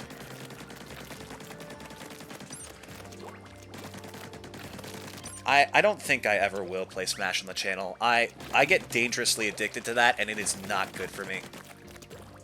Every single time I play Smash Bros, I get stuck on it for, like, days at a time. I'll wake up, start playing Smash, eat, and then go to sleep. And just get continuously more mad and frustrated and enjoy it less and less. So I have permanently removed Smash from the list of games that I play. That I will play in my downtime. Oh. Oh ho ho ho! Sneaky. Uh-oh. Okay. Just work your way back. I can't believe that worked. That really should not have turned out well at all for me. What the? Huh?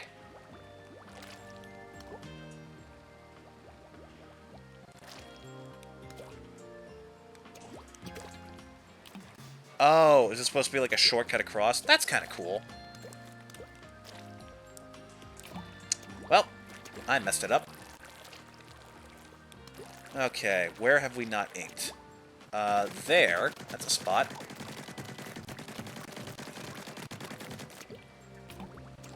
Oh, that's a decently big spot.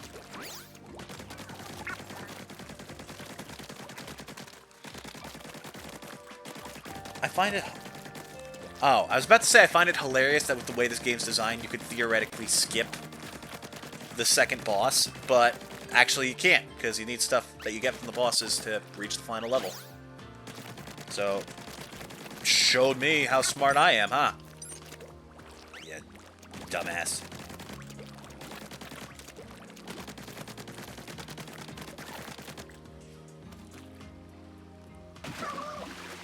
Want to know a secret about Triforce Heroes? Sure. There's no way I am ever streaming Triforce Heroes. Nobody wants to see that. No one will see that. I don't even think I have a means of streaming that game. Where were we? We were, like, over here. But yeah, I'd love to know the secret.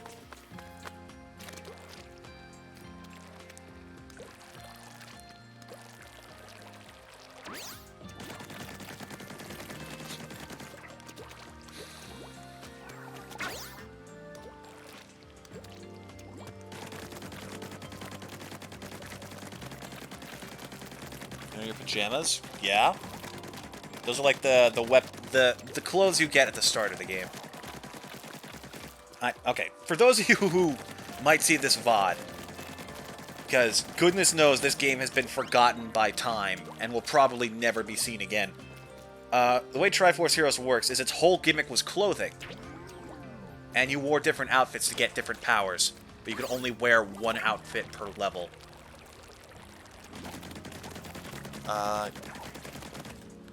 Yeah, the pajamas make you take double damage and remove 1 heart from the health bar. Yeah? Do you get, like, something special if you beat the boss with that outfit? That sounds like something they do.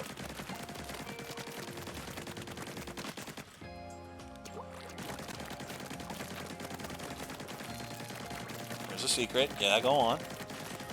And I just now realized that there's no way anyone's going to be able to read the chat text in the VOD because of the freaking Splatoon logo there in the background. I should stop doing backgrounds.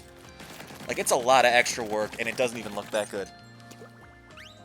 If you actually finish levels with actual people, you get a proof of friendship or whatever. Really?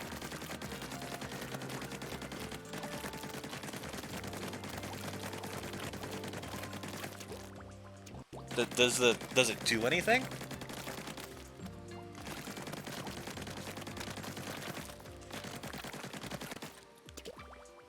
Proof of friendship. Friendship. I feel like I recognize that phrase. That was a little buddy, not a bomb.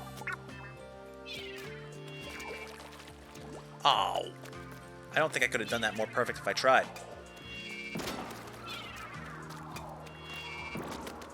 There we go. Fully inked.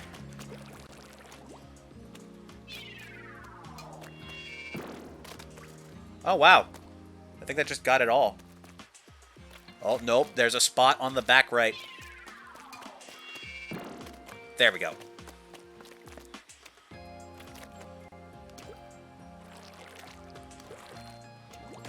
Wait, what? To know your amount of proofs of friendships, you can go to the down right corner of the lobby and see how many cicada husks are on a tree? What? This is starting to feel like Mew is under the truck. You're serious? Cicada husks on a tree. In the lobby.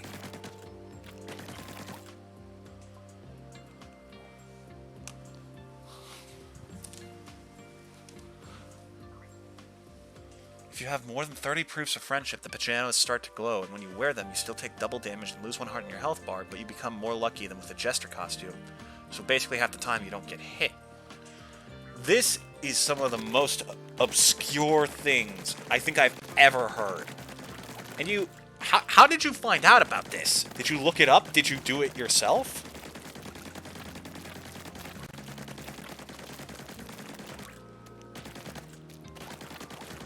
It's like getting 30 levels cleared while taking double damage and having 1 less heart.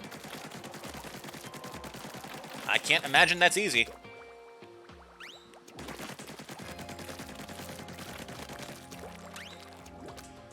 You looked it up and then did it yourself.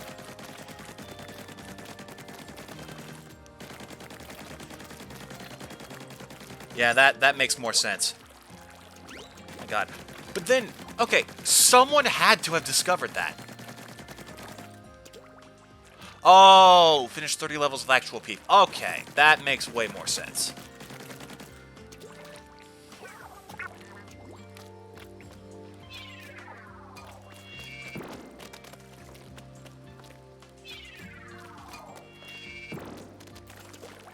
Okay.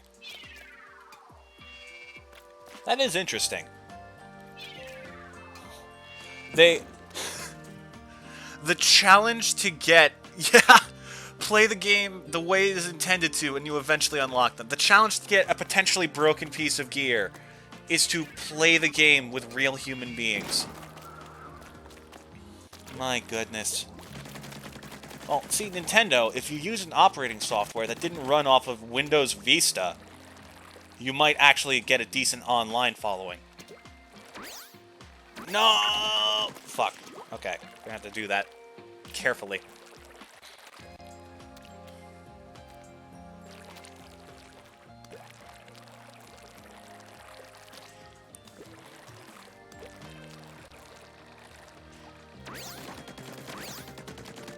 Okay, that's not that hard. Oh, actually, we can get most of the place from here. There's no way I can make that jump, right? No, but it's close enough to feel like I could.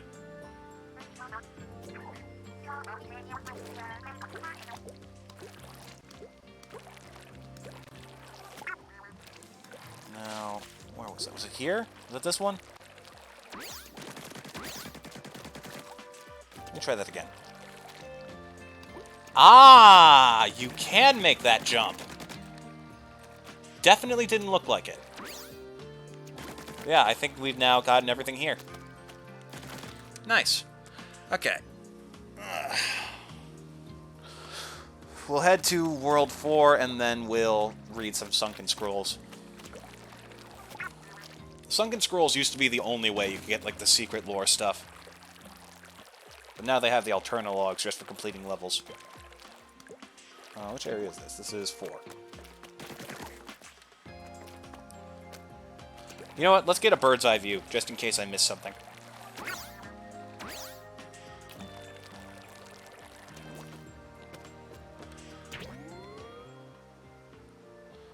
Let's see. No, it looks like I got every single spot.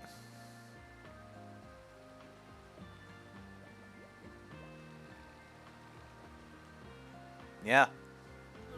Alright.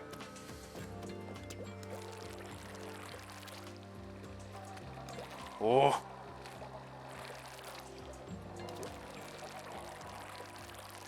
Okay, on to World 4.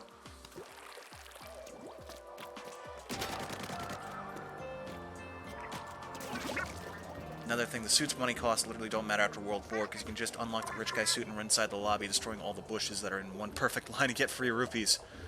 Oh! Interesting.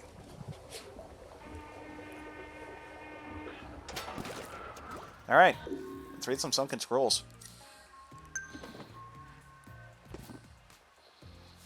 Critter and Complis in the Splatlands have wildly different methods of serving up clam mochi. In Complis style means a clam wrapped in mochi, but Splatlanders wrap the mochi with clams. They also sprinkle on sesame seeds on top with hot sauce. It's Splatville's clam to fame. That might be one of the weirdest things I've seen. Alright, let's take a look. Long ago, our splatted lands were almost washed away by a great flood. All was presumed lost until three lights appeared and united to consume the disaster. Thankful for their salvation, the townsfolk threw a festival with 3 portable shrines as a tribute. What's this about 3 lights? Oh! 3 lights. 1, 2, 3. Ah, I see. Wait, is this just Salmon Run? That'd be funny. Visit a sparkling city of chaos, the hottest place in the Splatlands. Anarchy Avenue. Walk it, feel it, live it. Special collection. Walk the Splatsville Walk, page 54. Live wild, live free. We do whatever we want. This town is a melting pot, so let's stir things up. I'm tired of folks pretending to be cool. I want to be so fired up that I boil over. What? Oh. What is this? JoJo's Bizarre Adventure looking nonsense.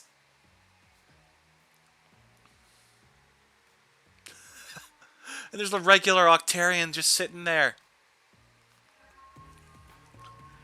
For the Inklings and Octolings of the Splatlands, aggressive action is the best way to make a splash in the local scene. Youths will often dress themselves in the style of a delinquent or hooligan to intimidate peers during combative courtship rituals known as rumbles. Oh, hello. The lobby I've built doesn't have a single standout feature, because everything in there is feature-worthy. If you don't have the greatest turf war experience ever, I'll eat the smaller of my 2 claws. Glenn Fiddler, President and CEO. Grisco Industries Occupational Safety Guidelines. Number 1, keep your eggs in the game. 2, I'll try to grab 1 more, could end with 1 less of you. 3, sea goes dark, tide goes up. 4, ACB, always check the basket. 5, throw eggs, don't yoke around. See, why can't anyone else get this?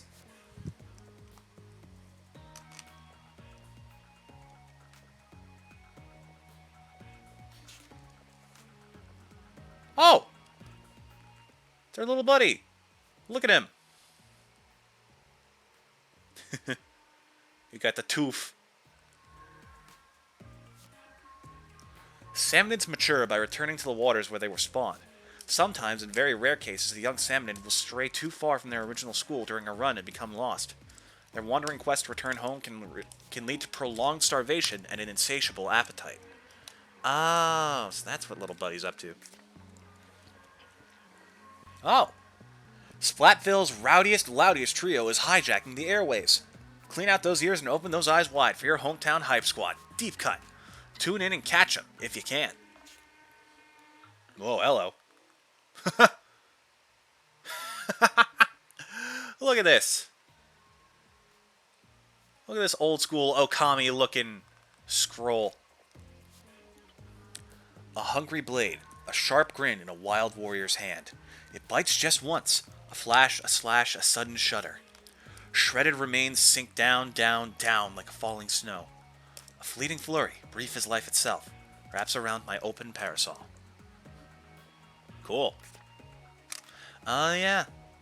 More eel manipulation. Secret dances of the Onaga clan. First, soak the dry ground like a welcome summer rainstorm. Second, stir up a whirlpool to summon winds from the rocky shore. Final, as 100 eels take flight, follow them to the promised land. Promised land? Not that again!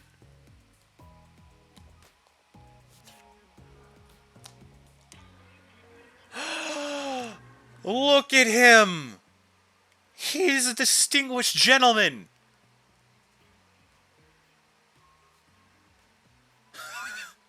I like that it's a glass of milk. The Manta clan's early morning ritual. After careful grooming of their pectoral fins, the family gathers for their favorite breakfast. This unique plankton dish, a family recipe passed down across generations, is said to enhance the mind, body, and bodily toxins. Oh. Yikes. Oh. The man himself. 1 year after expanding his business into a new region, bombarding the Splatlands with over 20,000 hours of rapid-fire weapons chatter.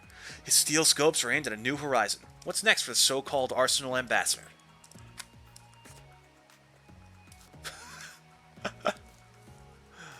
Look at this. Oh, that's, what's her name from Not Couture? Hashtag pond snail like a boss. Eddie's gnarly, chaotic sunshine. Fresh headgear, shellfish, fresh fish.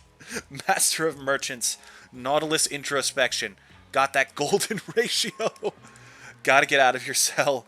Not couture for life. Whoa. Man of wardrobe. We're temporarily closed so that we may restock. Cash only. No photography or influencers allowed ever. We've run rather low on paper bills. We're always open. Your fashion emergency is our fashion emergency. Do not touch it until you have paid for it.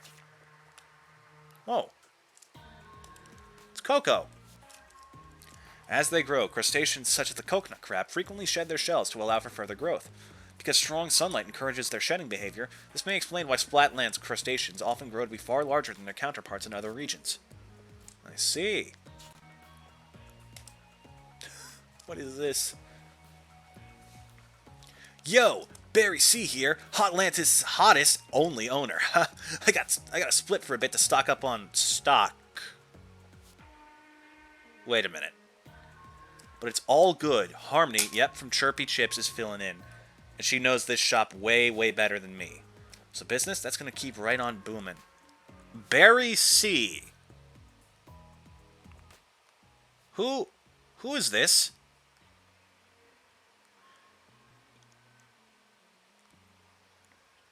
Uh-oh.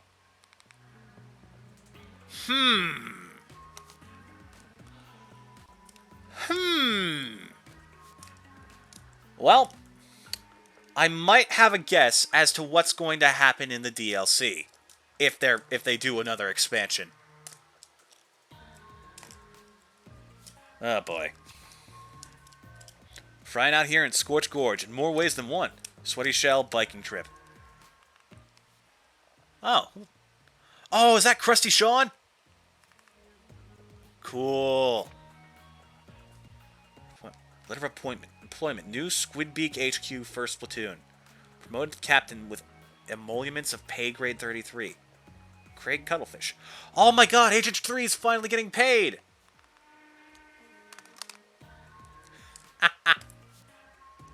Nice! Thursday night, Friday morning at 1 a.m. It's the 100th episode of Marie After Midnight, and a special guest stopped by to help me celebrate. My cousin Callie. It's a Squid Sisters Gab Fest. We could not stop talking. Not kidding. We went over the scheduled end time by 5 hours. Oops. Seems there are instructions on how to mummify an Inkling. Maybe in olden times, Inkling thought if they preserved their bodies after death, they could be revived someday? Well, there's no way this is a real one stuck here, right? Oh, of course it isn't. Right? So Harmony is apparently some person's OC. Maybe Barry is the name of the creator? Really? Hey! After leaping from Inkopolis Square to the world stage, Off the Hook has found their new side project, performing vocals for a rising rock band as Damp Socks featuring Off the Hook. Discovered online, their super talented collaborators offer an upbeat melancholy sound that had Off the Hook hooked. Oh, what the? Operation Lil Judd's Judgy Judgment? Prey behavior? Analyzing prey's fur quality, no imperfections found. Guess I'll just go after the toe beans. What the fuck does that mean? Prey's behavior? Ugh. I am no longer a fan of Judd. Ugh. Okay, moving on. Oh. Subject name Marigold. Nishio Orando, alias. Anarchy District 3, 3-blank. Poisson Rouge, alias. Rue de Blanc 19-6, Chateau Bateau. Ran Chiyu, alias South Gull Province, Tailfin City District. Marigold? Wait, isn't Marigold the bitch in... the fish, sorry. Isn't Marigold the fish in the central area where you can check out turf war spots outside of combat? Subject name Marigold. Why is this the last one?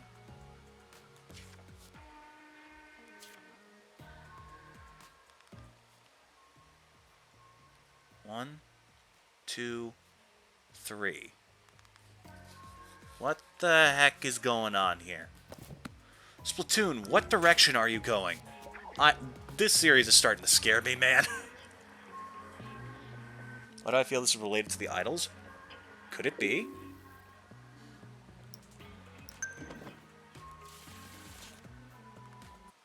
Oh. Nishio Aranda, Poisson Rouge, Ran Chiyu. Oh yeah, that could be Fry, Big Man, and Shiver. Oranda, like orange, Poisson Rouge, red fish, Ran Chiyu. I don't know what that means, but the only person left it could be is Shiver. But then there's, like, these pictures. Like, you can see it, like, just behind the scribbled out marks. Those look like goldfish. With weird lipstick. Now, what is this game?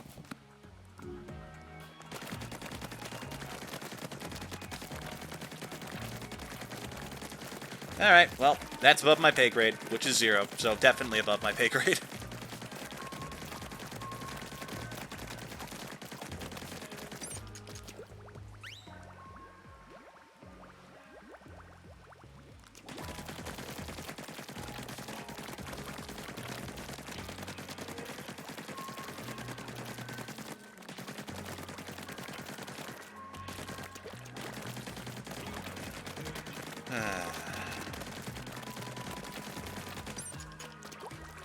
I'm like, one of the things about Splatoon that has me the most curious is how they approach the lore. Because, like, I'm very curious to see how they handle the whole humanity thing. Because apparently they know about us. Like, according to the Octo expansion, Cuttlefish actually recognized a human from the statue. So apparently there's, like, some knowledge about us. And some stuff has survived, so is it possible that we'll see a human around here? Could be. Who knows?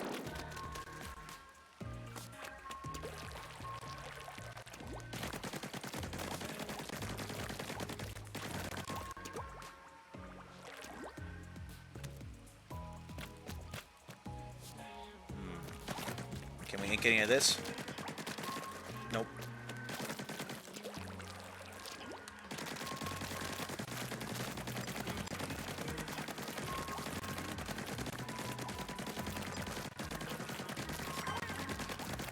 What? Oh, buddy, relax. How much did I miss? What? Already?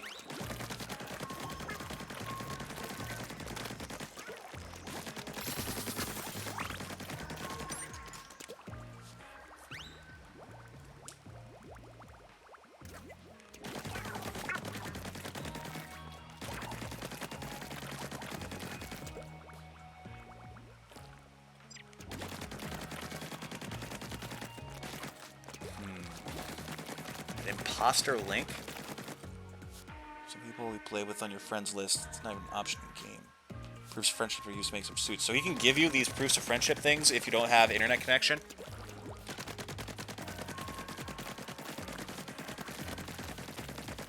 Weird.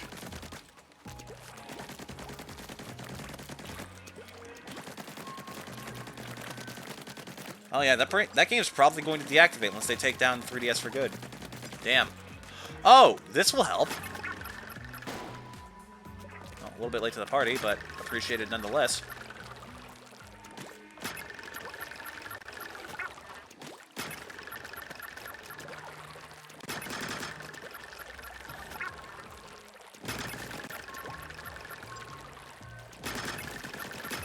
Man, this thing's going far.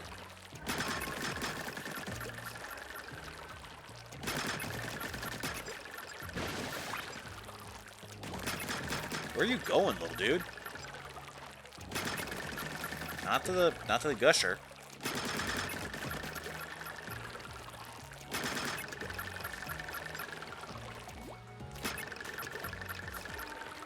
Yeah, no, it just runs laps. What about this one? Nowhere. Wait a minute.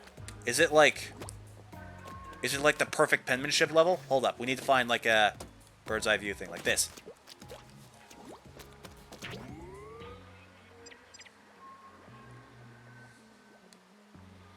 Nah, we need one that's higher up.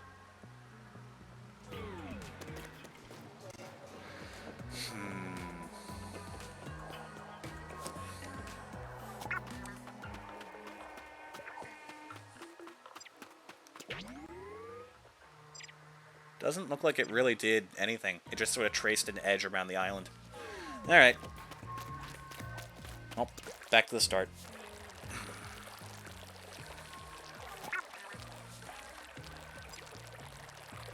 Actually, hold up, chat. I'll be right back. Small interruption.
I'm back.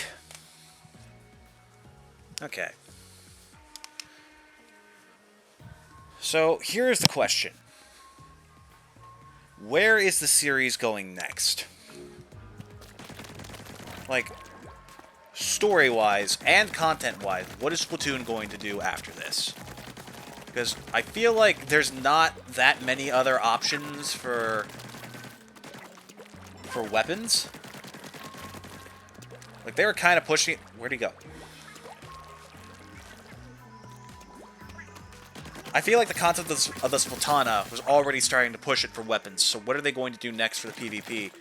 And then, story-wise, like, what are they going to do? Like, what is there left for them to do? Okay, you can't ink those walls. What about these?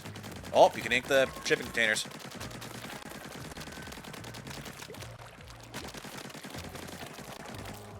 And then, like, I want to see more characters coming back as agents. I'm very curious. Like, Okay, for example, I can't go into the details of what happens in this game because of spoilers. Because like they can't go back to the Octarians just stealing the Great Zapfish. They might bring that back as like the driving point of the plot, but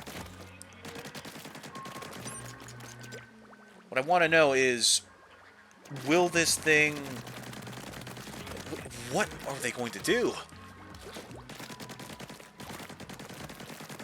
I really can't talk about anything without bringing up what happens here. Damn. Spin off a different continuity? I think it'd be funny if they just started bringing up, like, a 4-person turf war.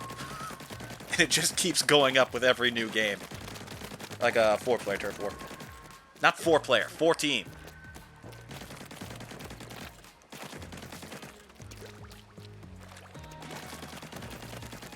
And eventually it gets to the point where it's just everyone... Actually, a free-for-all in Splatoon would be kind of cool. Free-for-all turf war. I could get behind that. Oh, wow. There's a lot of stuff to ink here. This might take a while. Hold on. Oh. I heard some rumbling in the background. It's raining outside. Wait, they said Splatoon 3 was the final game? Oh. Uh-oh. Well, that's a shame.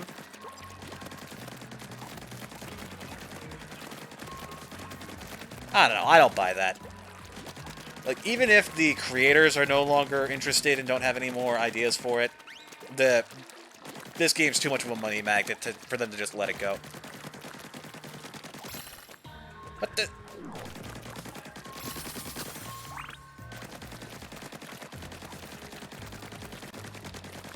I mean, you know what? If they do actually commit to that, and this is like the end of the series, then you know what? Good for them. Not everything has to last forever.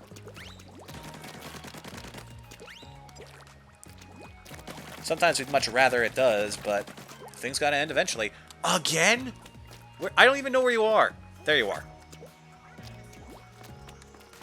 Okay. What prize did I miss this time? More money. Hooray. But yeah, like, Splatoon has become one of, like, the big icons of Nintendo now. Like, it's up there. I'd say this game is, like, up there... like, somewhere between Fire Emblem and Kirby in terms of popularity. And that's too big to let go. Probably, like, just barely above Animal Crossing, simply because I feel like people come back to this game more than they do Animal Crossing.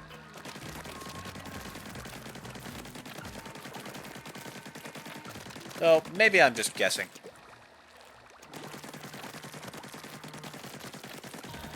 Oh yeah, you said that they could buy those proofs of friendship things.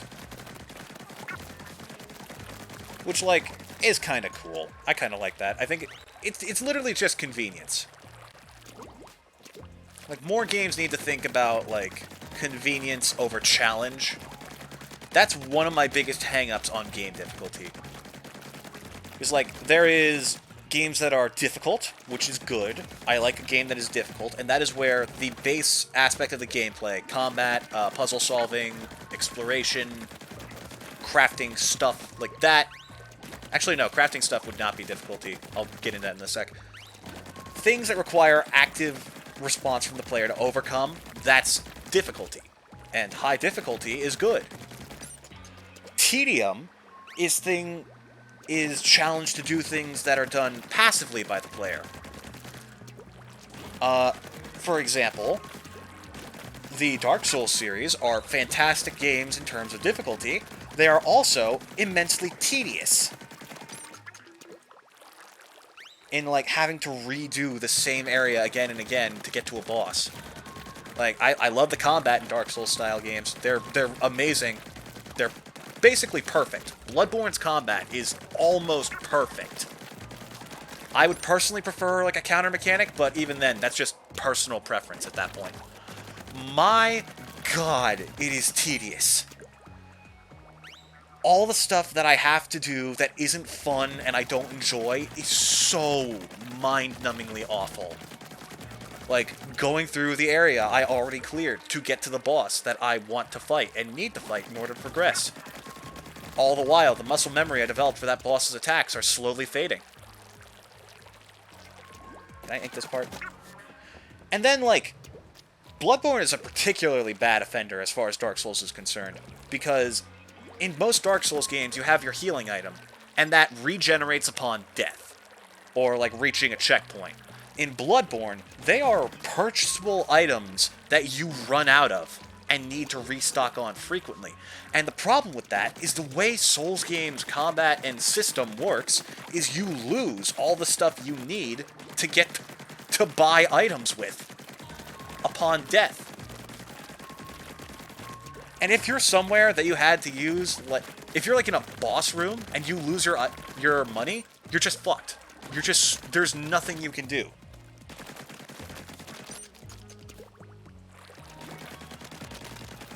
It's ridiculous. I shouldn't go too hard on Bloodborne. People are gonna have my head for that. No, you know what? No, fuck it. I don't like Bloodborne. I don't like Bloodborne. I don't like Dark Souls. Difficulty's great. Combat's fantastic. My god, you need to learn some quality of life for the player. There's a certain point where things being inconvenient is such an issue that it's just not fun. It's not fun, and I don't want to do it anymore. Okay, moving on. What were we talking about? Should have balanced the game. Hold up. I was not paying attention to chat for several minutes straight.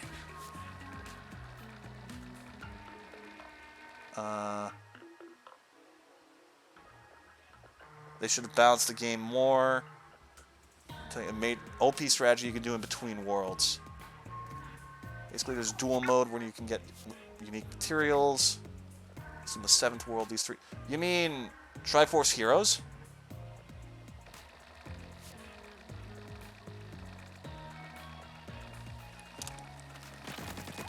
Is that what you're talking about? Triforce Heroes, not like Between Worlds? How do I unpause chat from scrolling shit? There we go.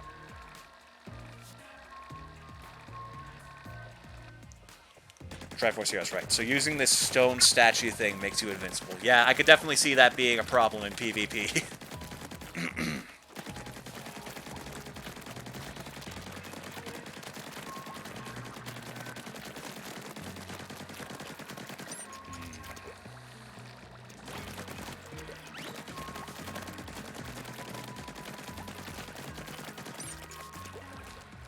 Man. Since I've already apparently gone and, committed a cardinal sin by talking smack about Dark Souls, let's see how many other people we can tick off this stream, huh? Legends Arceus really wasn't good. It was bad. Better than most Pokemon games in recent past, but it was not good. Like, okay, where do I even start with Legends Arceus? Okay, first off, game looks awful. You've already heard that, but it's still inexcusable. It looks worse than Pokemon Battle Revolution from the Nintendo Wii days. 2 generations of consoles ago. Legends Arceus does not look as good as that. Like, the rendering of the models in that game is exceptional. And you can argue that, like, oh yeah, they don't have to program a world and let in Battle Revolution. It's literally just fights. That doesn't change the fact that they are, in fact, capable of making good models. Literally, the only thing they need to do is grow a spine and not make shitloads of money for 1 year. Inside the game where you buy every... Oh, the thing you use to buy everything in Bloodborne? Insight.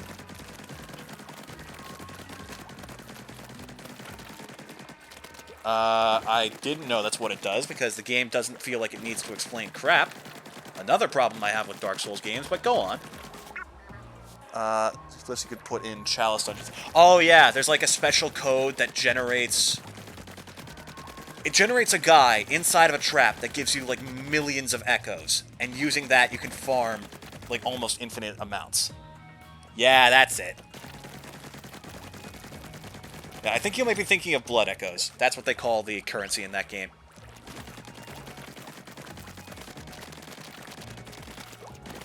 Sorry for being picky on stuff like that. My brain is not the best when it comes to misunderstandings.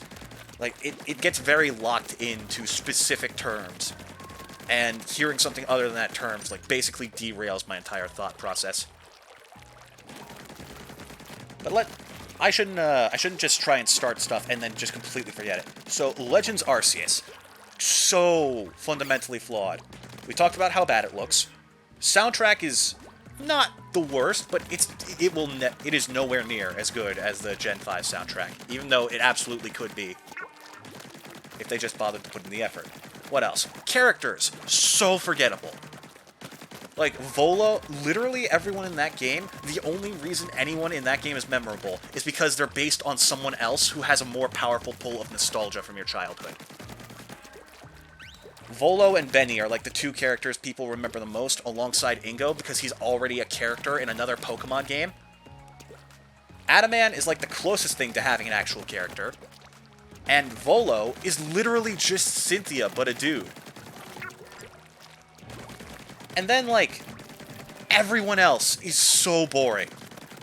I cannot remember the name of a single person in that game, except for, like, those three I listed. Silene, because that's obvious. I can't remember the commander's name. Was it Komodo? I feel like that's too easy.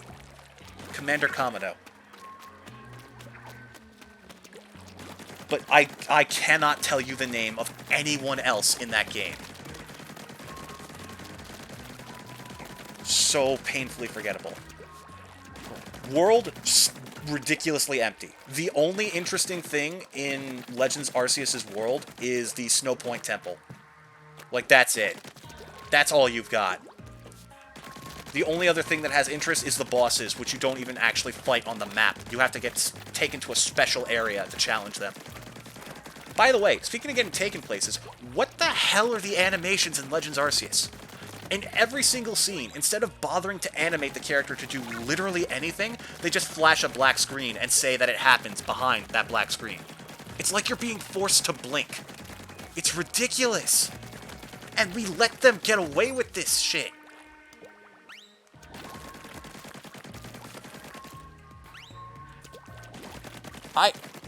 Okay.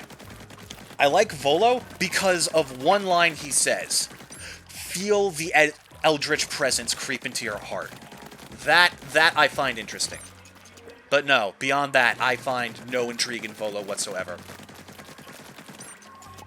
Like, just the fact that he is almost entirely identical to the champion battle with Cynthia is the only thing that people like about him. He has nothing else. Then, what else was there? What was I talking about? We were talking about how there's nothing in the battles. We were talking about the weird animation issues where they don't animate characters. They just say they do something.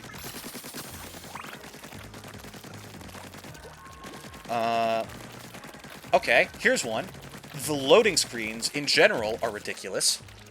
I don't understand this at all. So, you cannot travel from one open world area to another open world area directly. You have to stop at town first. That is literally just a loading screen. That should not be there at all. It makes no sense. Honestly, it would probably be easier for the developers to just let you have the option of going anywhere from anywhere. Oh. Dude breaks the rules of Pokemon by having 8 Pokemon. I actually kind of like that. It's the first time Pokemon actually changed the functions of a fight to make it feel like a boss battle. I do like that. But at that point, I don't like Volo as a character. I like the challenge of the fight. Which, by the way, another thing about Legends Arceus, that game's not nearly as hard as it looks. Everyone's like, oh my god, it takes like 4 hits to take out this Shinx. You want to know why? It's because they changed it so your Pokemon have more health to start with. It is an illusion of pure numbers specifically to make it seem like the fights are harder. They could have done that with literally any other stat, and it would have technically made sense. No, they just have more health. And then you don't even keep the additional health. See? What the fuck? It's just a trick. But at the end of it, as you level up, your health slowly peters out to, like, a usual amount. It is purely designed to fool you into thinking that there's more going on in the fight than usual. That and a few, like, random stat boosts here and there. What else is there? What else is there? The absurd Manaphy side quest, which everyone seems to very quickly turn a blind eye to. If you don't know, there's a side quest, which I believe you have to do in order to complete the game. Because you need to get Manaphy in order to complete the Pokédex and meet Arceus. Maybe Manaphy is excluded from that because it's such an obscure thing, but still, it's ridiculous. So, the side quest to get Manaphy is you have to get a Overquill, a unique regional variant that is very difficult to evolve when you don't know how to do it. You have to get a Weasel, and I believe it's a Mantine, and you have to have them in a specific order in your party, approach a specific point on the map at a specific time of day. And the only way you can possibly know how to do this is by... Is that a deep cut logo? What the Whatever. The only way you can possibly know this is by exploring a specific area in Brilliant Diamond Shining Pearl. If it was not for Legends Arceus, you couldn't... If it was not for the internet, you could not possibly 100% Legends Arceus without buying Brilliant Diamond Shining Pearl. It is fucking ridiculous. And I'm not even at some of the stuff that actually ticks me off. The battle system in Legends Arceus is so stupid. It is so boring, empty, and devoid of anything that it should have. Abilities, gone. Held items, gone. Effort values, the original style, which I actually kind of like over the new one, just straight up gone. Hold on. The only thing they added to the game to make it even slightly different is the strong style, agile style stuff. And even then, that doesn't actually change that much, because some of the moves' power value... Oh, yeah, you don't. You don't know how to do the Manaphy quest without looking it up. That's exactly the problem. But, yeah, agile style and strong style are also, like, gimmicks that fool you too. Because some moves have actually had their power lowered. Like, Giga Impact used to be 150 base power. Now I think it's 120. And if you use strong style, it goes back to normal. They literally jury-rigged this game to make it look like it's different, but it's not. It is the exact same of normal Pokemon, very cleverly disguised. And by the way, they removed abilities and held items, right? Two of the most interesting and crucial mechanics in Pokemon. But because they're so interesting and crucial, they actually couldn't remove that from Pokemon. For example, Regigigas still has the ability Slow Start because without it, it would be broken. Arceus still has the ability Multi-Type because that's the whole frickin' point.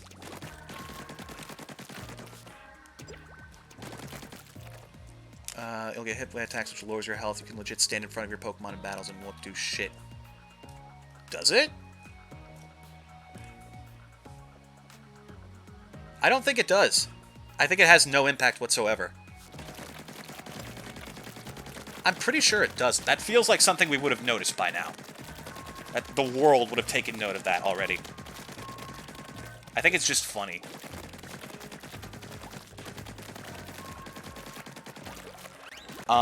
What was I saying? Right. Abilities and held items were so crucial that even after being completely purged as a concept from the game, the team couldn't properly remove it. So they kept it in, but then if you keep it in for specific Pokemon, why not keep it in for all Pokemon? At the end of the day, you lose, like... Oh, another thing! 80% of Pokemon's moveset has been removed. It's just gone. There are so many moves that are missing from Legends Arceus that have no right to be missing. Like, Toxic is no longer a thing in Legends Arceus.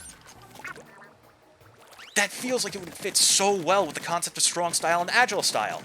Because on one hand, if you take more turns while poisoned, you will get more turns, but also you'll take more damage. That feels so smart. But it's just gone.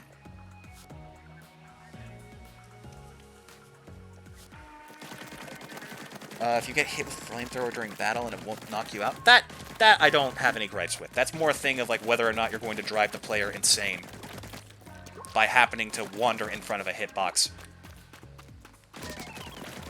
But back to my point. Like, there are over 840 moves in Pokemon. In Legends Arceus, I believe there are 120. And it is ridiculous. Keep in mind that most regional variants, new forms, and even some legendaries will have entirely exclusive moves, as well as ones that have only been added in that game, like Raging Inferno. And in spite of this, there are so few moves to work with. For no reason. No reason whatsoever. They're just gone. And no one noticed. How did no one notice that?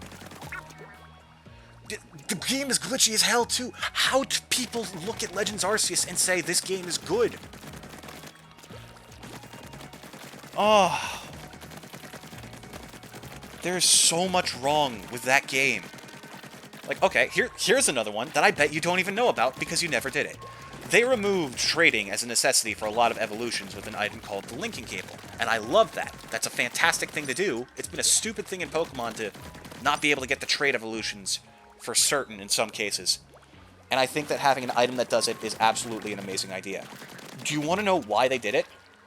It's because their trading system was so obnoxiously designed, they didn't want anyone to catch it. Do you know how you trade Pokemon in Legends Arceus?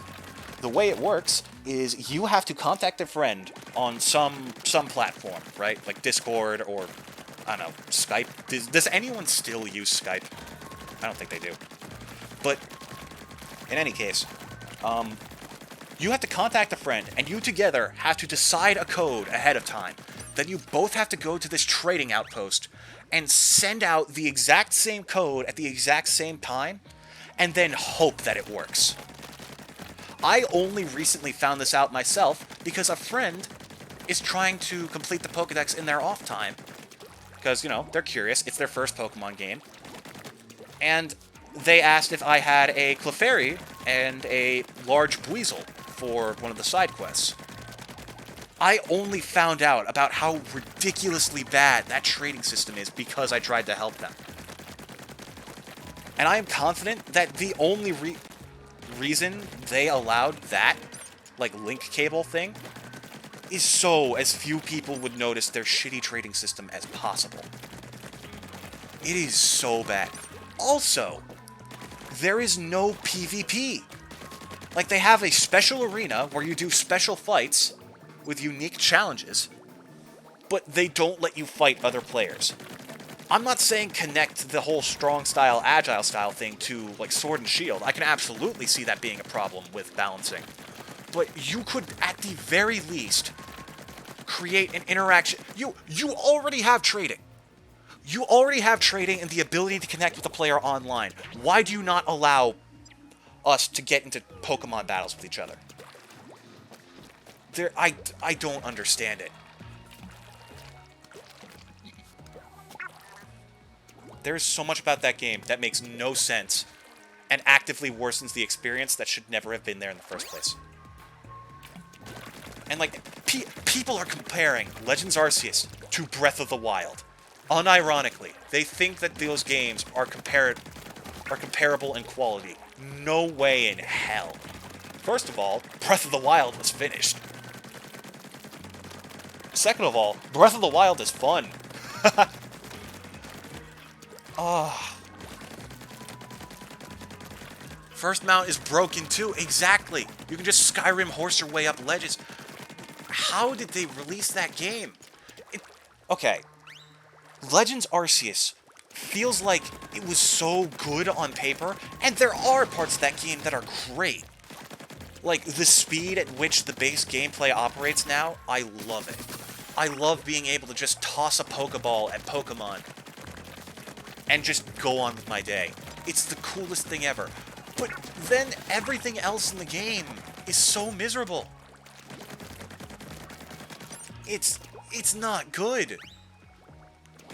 Like, Pokemon spawn rates are so abysmal. They had to patch the game within the first week of launch just to fix the spawn rates of what was it, Cherubi?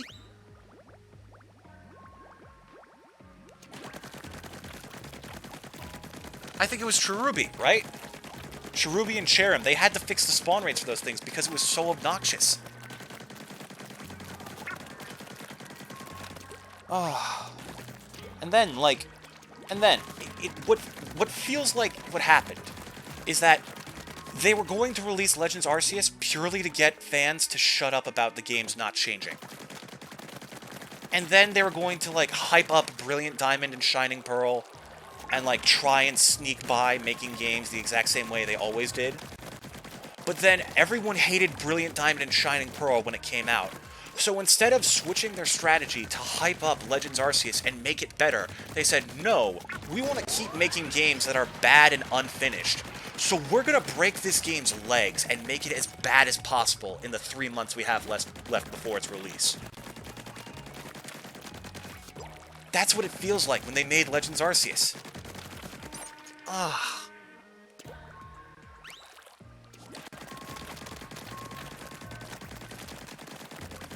The game entirely relies off of, like, things that should have been in the series from the first place and old nostalgia to make its, like, case of being good. And that is not a good thing for the best game in the series. I love that in spite of all the horrible flaws with Legends Arceus, I still agree that it is the best game in the series. And then, by the way, in spite of Legends Arceus clearly outperforming Brilliant Diamond and Shining Pearl, instead of all the good things they did in it, like speeding up the pacing, giving you some more freedom in, like, traversing the world, in spite of all the good it did, they immediately remove all of it for Scarlet and Violet. You can no longer catch Pokemon freely. You have to enter a battle with them just like before. It's like they're scared of having to put in effort to make a good game. And it pisses me off. Because the problem with all of this that I am saying and doing right now, I love Pokemon. It is such a critical piece of my childhood. I love it so much. And I know it has potential to be amazing, but they just don't. They just don't. They see the hard work that it would take, and they just turn around and walk away. And just...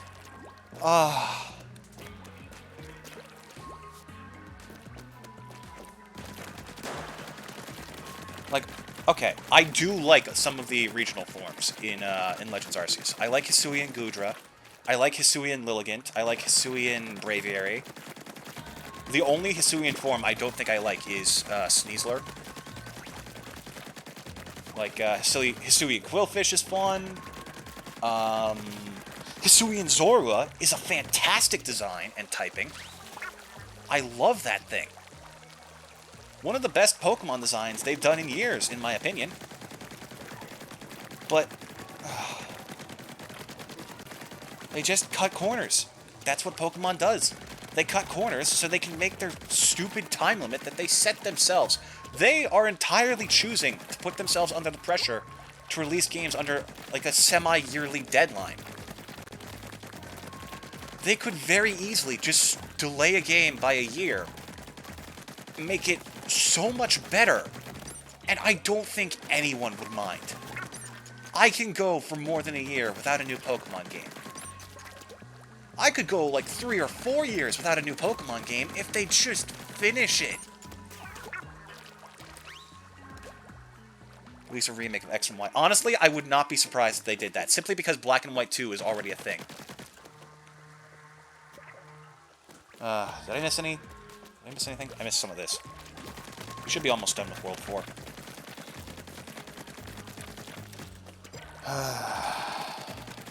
Legends Arceus is one of the worst games I've ever played. God damn it, it is the best Pokemon game. And I hate it. I hate that. I hate that that statement is entirely true.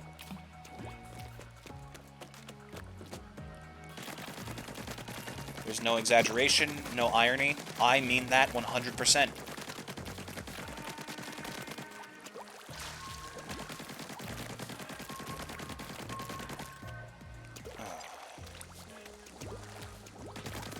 You know what? I'm gonna test something. I'm going to highlight that entire rant, and I'm gonna keep it on the channel for good, just to see if anyone's at all willing to listen or take notice. In fact, I might even just separate that rant and put it specifically on the VOD. You know what? On my main channel.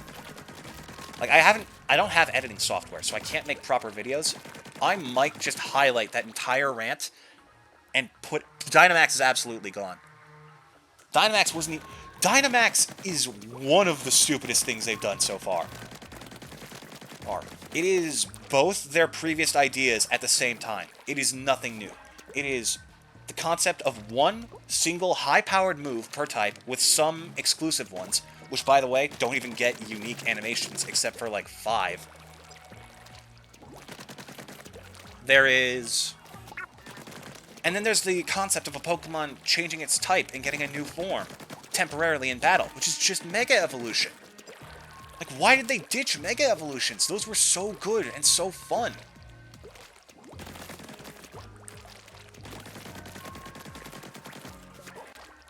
Terastallizing is also pretty shit, by the way. Like, I'm certain that'll have its place in competitive and people will think it's cool there. But if I want a Pokemon of a different type, I'm just gonna switch out my Pokemon. Like, I hate to break it to you, that's literally how Pokemon has always worked. You just have a new, shinier button for it now. That's literally the only difference. It's shiny. That's literally it. It's shiny and new. That is the only thing that they're adding. Oh my god. Z-moves were okay because they had a good amount of variety in it. Like, there were a lot of unique Z-moves, and I like that.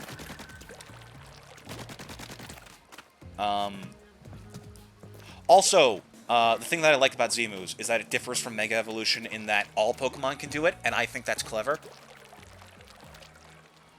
Because, like, the thing with Mega Evolution is that if you send in, like, a Lucario on a team with nothing else that can Mega Evolve, they're gonna be like, oh, yeah, that's their Mega. But with Z-moves, you have no idea. And I think that's kind of cool. From, like, a competitive standpoint. I need a drink. I got so heated over that.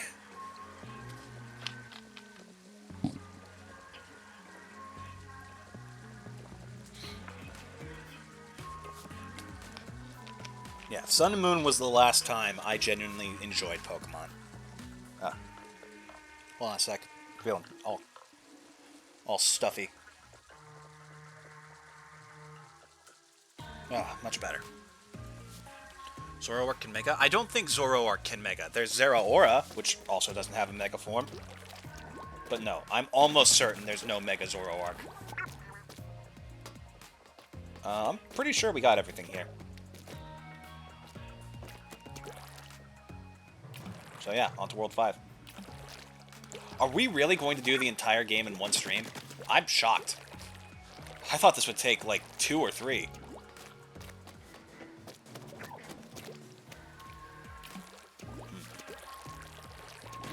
But yeah, Pokemon, like, I am increasingly disappointed with every year that goes by. Mega Lopunny. Yeah, Mega Lopunny was cool. Mega Caesar was awesome. I love Mega Garchomp, though I'm biased because Garchomp's my favorite Pokemon. Also, Primal Reversion was a sick concept. Like, I could totally see, like, a Primal Kyurem that was its true form. Or, like, Primal Ho-Oh and Lugia. Freaking Primal Yveltal and Xerneas. In fact, wait a minute. Zamazenta and Zacian are literally just Primal Reversions, but it's an item. Wait, it was already an item! Oh my god, I'm gonna freak.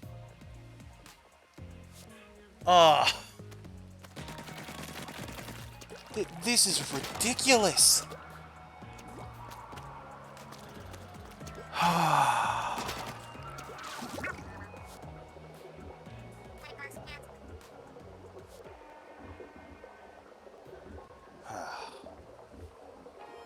I'm so disappointed in Pokemon. Like, now, like, when you stop and think about things, all this stuff becomes so much more clear and obvious.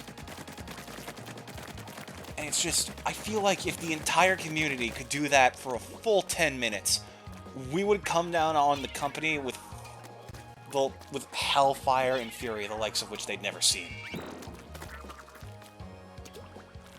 Can I just... Wait a minute. No, okay. For a second I thought I could just, like, spray over. Mega Mewtwo was a cool design. I also like that some Pokemon got different ones. Like, yes, they wasted it on Charizard, but that could absolutely be done in some cool ways. Like, what would be a good Pokemon to do multiple Mega Evolutions with? Like, Okay, I've got nothing, but it could definitely be kind of cool.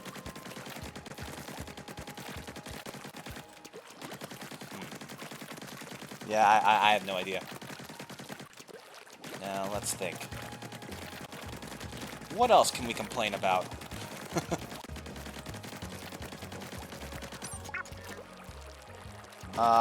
Oh, okay. Here's something that pisses me off. You know how Scarlet and Violet are they're like, one of their whole trailers was saying, there are 3 different stories that you can do. Hate to break it to you, that's nothing new. It is literally just a con. They're just saying the fact that there are 3 different stories, and people are getting excited over it. There's the Pokemon League Challenge, which has always been a thing. There is the Evil Team, which has always been a thing. And then there's whatever the Herba Mystica is, which I'm convinced is connected to the Legendaries. And guess what? Legendaries have always been a thing. There is nothing different about Scarlet and Violet. They are literally just messing with you.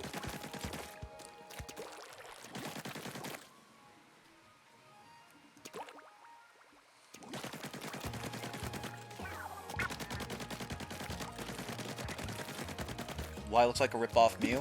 I feel like that's kind of the idea, though. Mega Mewtwo Y looking like Mew and being more specialized in the Psychic type actually makes a lot of sense. But then, like... How does it have a Mega Evolution? It was made in a tube. There is nothing naturally occurring that should vibe with that.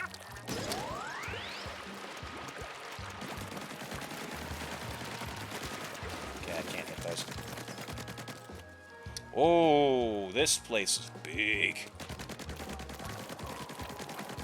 Alright, this might be the biggest area we've done yet.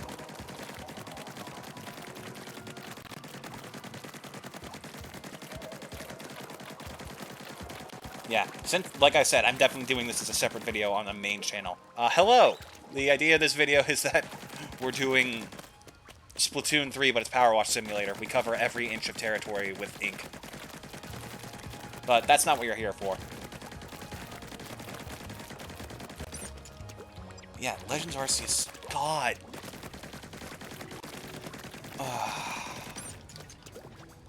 By the way, remember how we were all excited about the past and future theme because we thought they were actually going to do something with it? Nope. Nope, it's just terastallizing and some special plant.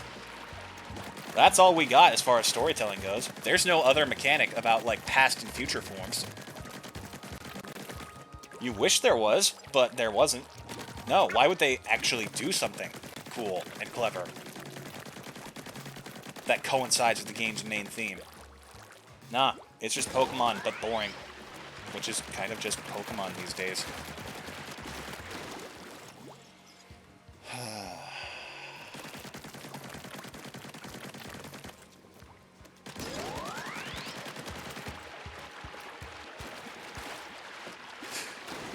Just bring back Mega Z moves, Dynamax Primal version, put them all together in one game. That'd be funny. I mean, I guess that's what Pokemon Showdown is these days.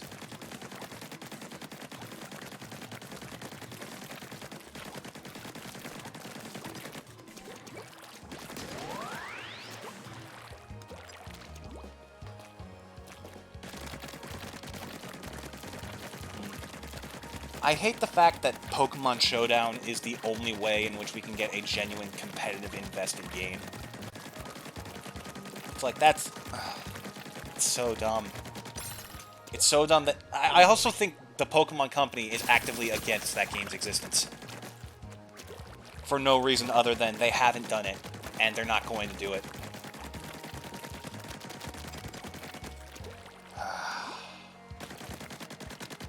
It's tough times to be a Pokemon fan, let me tell you.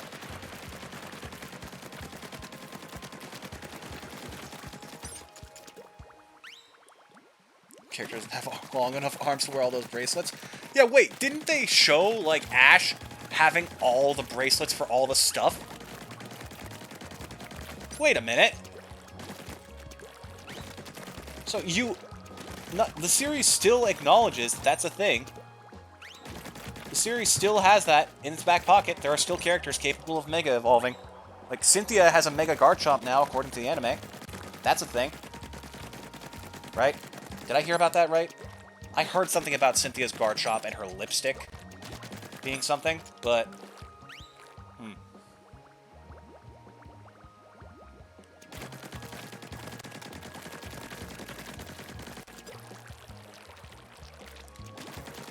Listen to the fandom, you imbeciles. Nah, don't go folding in straight to the fandom. That's a horrible idea. Just, like, actually have the concept of furthering your franchise. Pokemon... Okay. I know this has probably been said a million different times by a million different people. Pokemon is the highest grossing franchise in the world. It makes more money than any Disney movie ever has. Yearly. You understand that? Yearly annual revenue higher than any other franchise in the world. And they have some of the lowest production value I have ever seen. Just like, imagine a Pokemon game animated in Unreal Engine 4 or 5 or whatever number they're on now. Is it 5? Is 5 a thing? I think it is. But just imagine that. That is entirely possible. They could absolutely do that if they were willing to spend any more money and time on the project. They just don't. We could have a Pokemon game that looks like God of War 2018. Power Wash Simulator is supposed to be calm. Oops. Okay, I'll stop. I'll stop ranting. Sorry for getting heated there. And it doesn't come from a place of hate, by the way. I want to make that clear. I love Pokemon. I love its concept. I love the series. It has such an important place in my heart and childhood. I want it to be better. I want it to be the best version of itself. I want a version of Pokemon that could, with any effort at all, become Game of the Year multiple years in a row. Because it's possible. The game is so well fine-tuned and designed, and its concept is so fantastic, but they just don't bother. And it sucks. And because they've not bothered for so long, everyone just accepts it. Everyone has such low standards now that Legends Arceus and stuff is such an amazing game to them.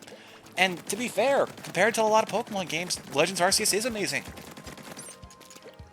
But why settle for better than the last one, or okay compared to the last one, when you could easily make the best compared to any at any given time?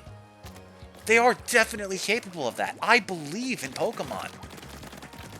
I believe they could just completely overturn the world with one of the greatest games ever to grace us as freaking nerds and video game fans. They just don't. And it's so sad.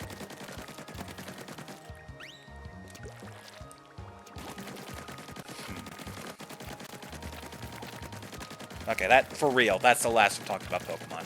Let's talk about something else.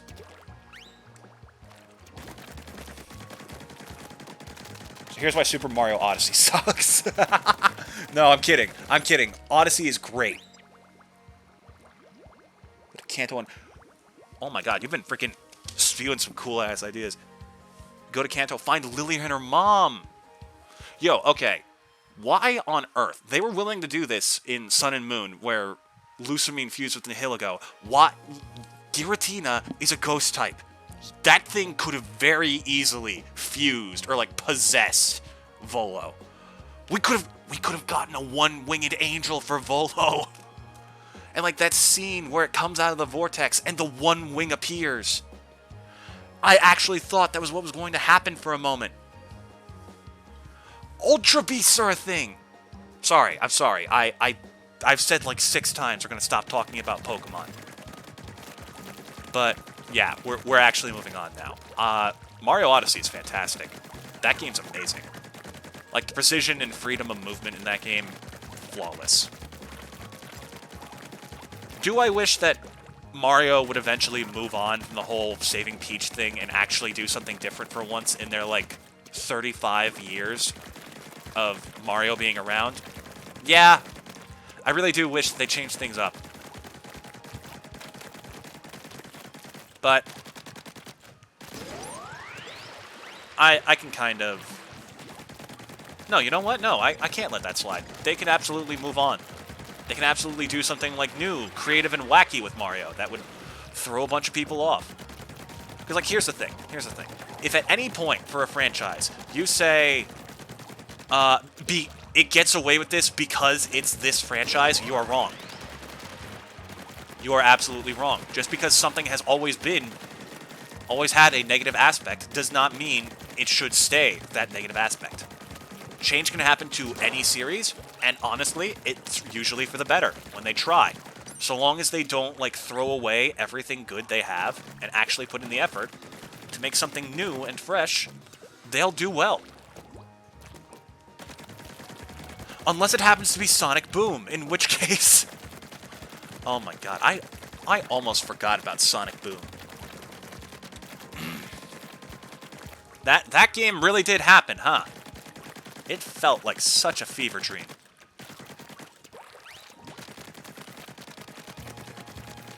Man.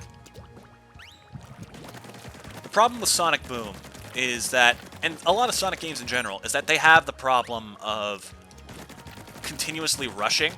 Sonic the Hedgehog is supposed to be fast. Stop making the release dates fast. Stop getting the games out there before they're done. And I guarantee you, they will be loved much more. I wonder if Frontiers will be good. I should do a Frontiers playthrough on the channel when it comes out.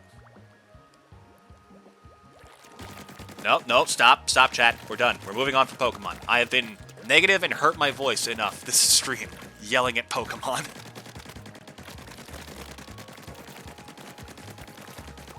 I like how I say chat, but it's only one person. Well, here's the thing. The VODs can't tell that. They can't see the viewer count, and they can barely see the text. Oh, I love meta stuff like that. Meta humor is some of the best humor in the world. Done right, it's amazing.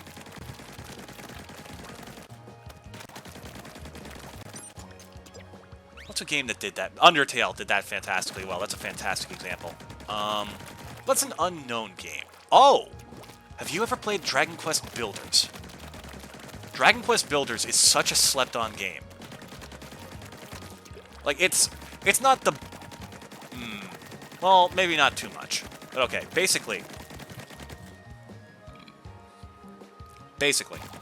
Dragon Quest Builders is like a Minecraft-esque survival crafting game / sandbox game based in the Dragon Quest universe.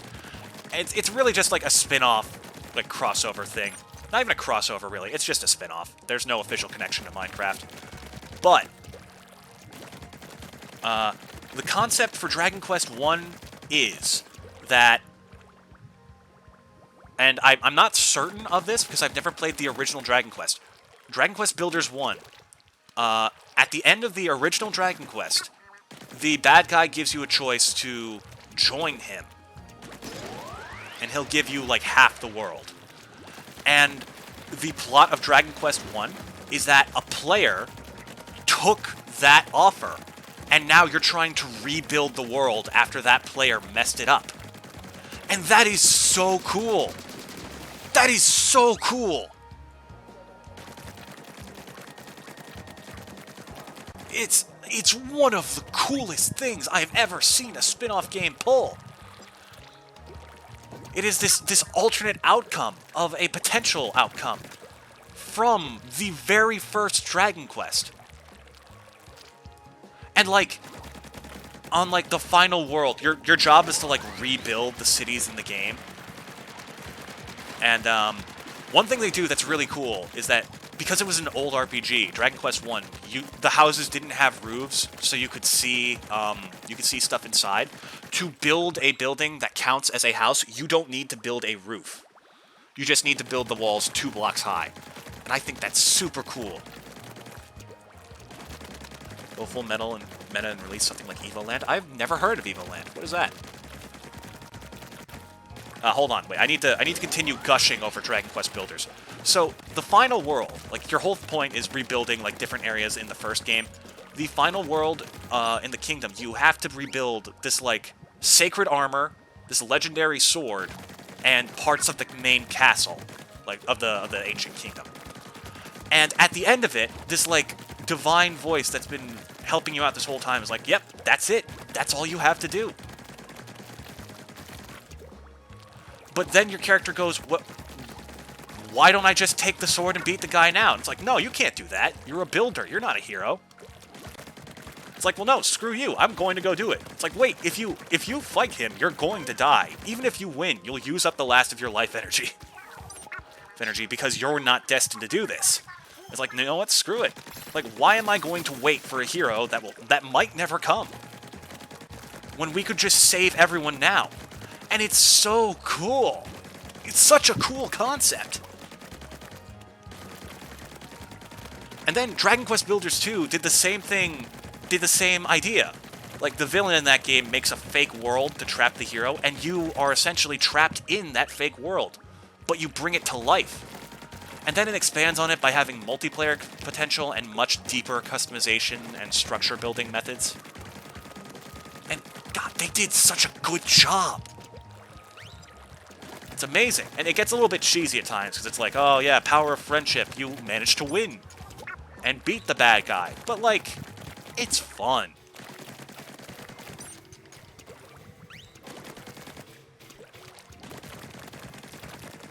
Okay, so tell me about Evoland. You start as a guy with Game Boy graphics. You literally can't move anywhere but left when the game starts. Imagine Mario game with that premise. The game physically evolves around you as you play. Really?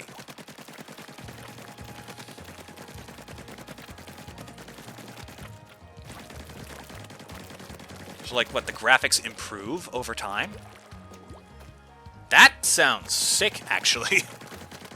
That's one of the coolest ideas I've heard of for a game in a while.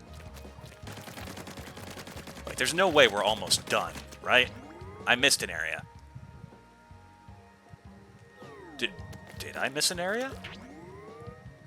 Oh, yeah, I did. Okay. Yeah, we'll do this one, which leads back to, what was it, Area 3? Yeah. And then we'll finish the pathway to Area 6. We might actually get the last world done, because it's relatively small.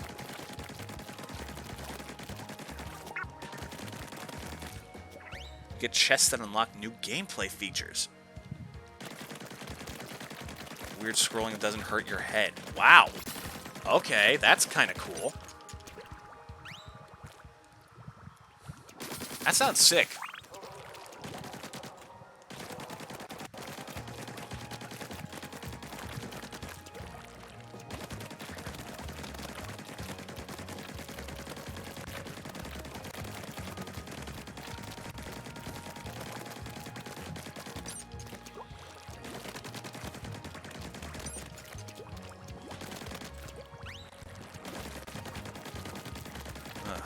My throat hurts. I've been talking a lot this stream. The Evoland 1, Evoland 2 is... I don't know. Okay. I don't think I'll do a playthrough on it, because I've definitely never heard of anything like this before, but... maybe in my downtime sometime.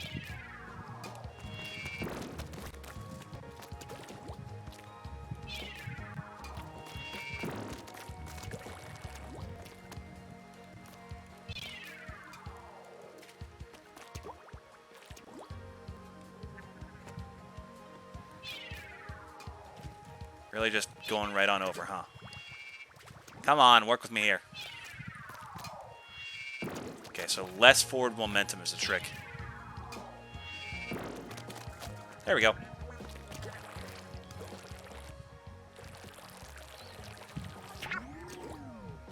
Yeah, and then it's just this area over this way.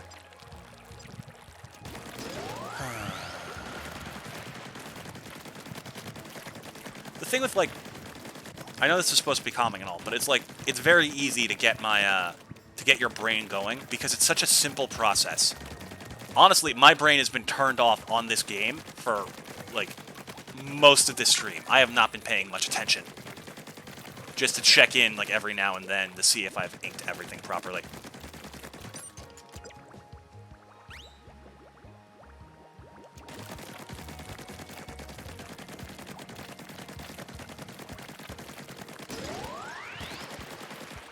Oh, no you don't. There's a spot right there you didn't get. Nice try, Gusher. I haven't talked this much on a stream in a while. Uh-oh. Well. Oh, do I have to go all the way back over there? I do. Darn. Really? Okay. Guess I have to turn my brain back on for this game.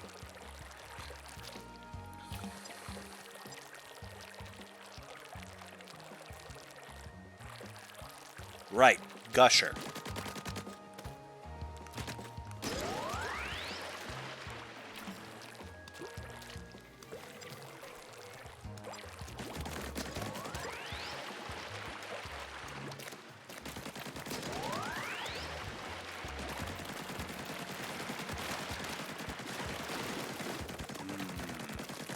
Yep, this should be the last of it.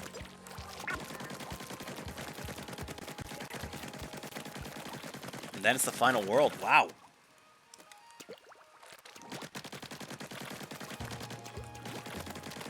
Should stream Evo Land. $10? Maybe I will. But I have a lot of big playthroughs planned for the upcoming... For quite a while, actually. Like... Since no one's heat... Oh. You know what? I'll keep some of my... I'm gonna keep some of my plans secret for a little while longer.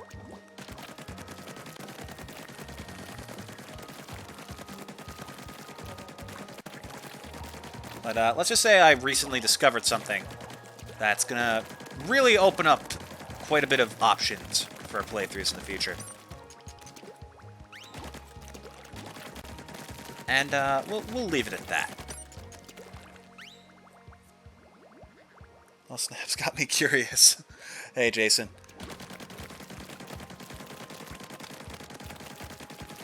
So, since you just joined us, I'll tell you. Basically, the idea is to cover every inch of every world in Splatoon 3 in ink.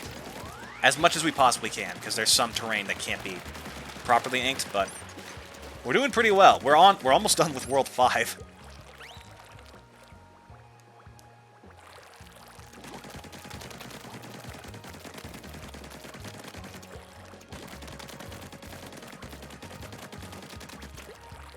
Yeah, see that?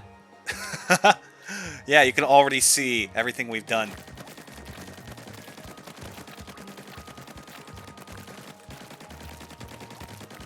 Honestly, I didn't think we would be able to get this done in one stream, but it looks like we will. So I guess it's either more Miitopia or possibly Monster Hunter tomorrow. I think we'll do Miitopia.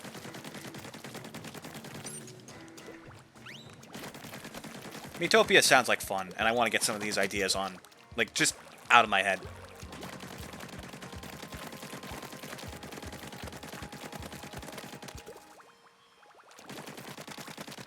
Doing God.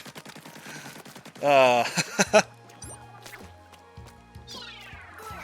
meant what I said, and I said what I meant. An elephant's faithful 100%. Y'all remember Dr. Seuss from back in the day? I used to love Dr. Seuss. Still kind of do. I've heard some shifty things, but, like... I haven't seen any evidence of it, so I just choose to imagine that this guy who fostered most of my childhood isn't a piece of shit.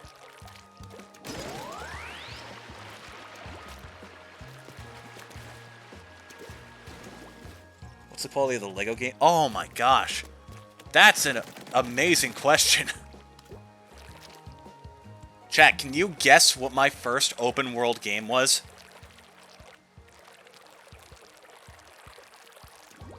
You probably can't, given the question, so maybe I'll just tell you. My first technically open world game was Lego Batman 2. Because you can explore all of Gotham, like, out the gate in that game. It's just that you don't have, like, the ability to open some areas unless you get certain characters. And even then, I think you can do that without actually completing the main story.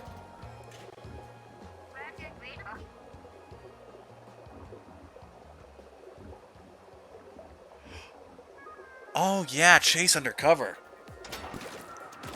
I remember freaking Lego City. What's weird is that I think I technically played the sequel to that game first, even though I wasn't aware it was a game with multiple entries.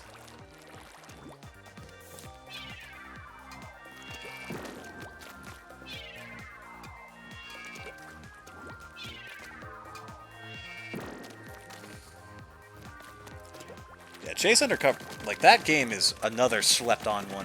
Like, it's actually kind of funny.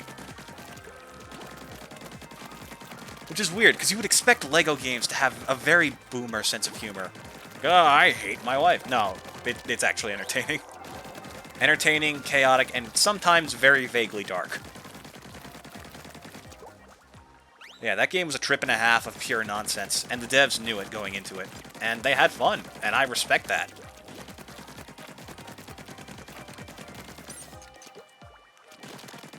But, Lego Batman 2 wasn't that bad either. I remember really liking that game as a kid. They gave Batman a character arc that was really simple, but it works, because, you know, Lego. I don't pick up a Lego game and expect, like, Shakespeare.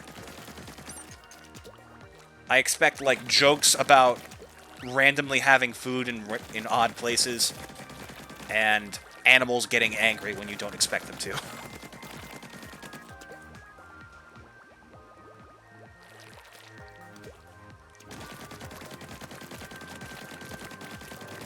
Why does the Lego movie, the game, have no world map? I have no idea. I stopped playing Lego games for a long time.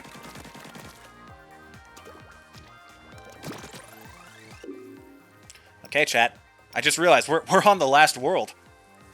And it's pretty small, too. This shouldn't take very long.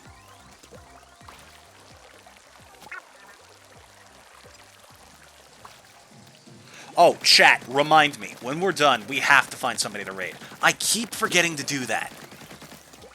It's so, like, strange for me to have access to that now. Just out of nowhere.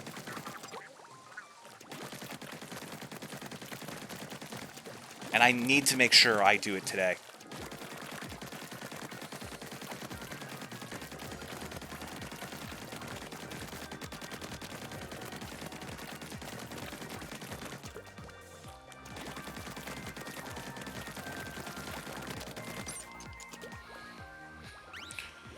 Chase Undercover has a map the Lego movie can't too. Yeah, I'd figure if anything, the Lego movie would have a map over Chase Undercover.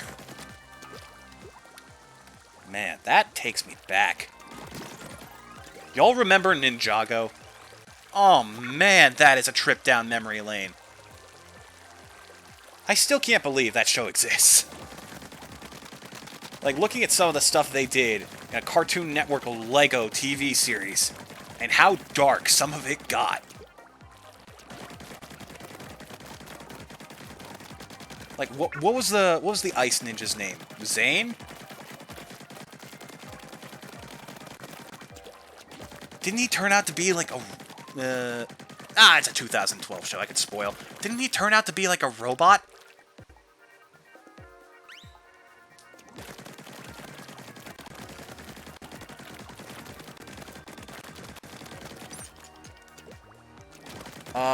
Lego Movie was okay. I feel like that was the start of Chris Pratt just being Chris Pratt in other places he shouldn't be in. That's like my only complaint. Also, there's something very fun about the movie's concept of like this kid making an adventure come to life all on his own.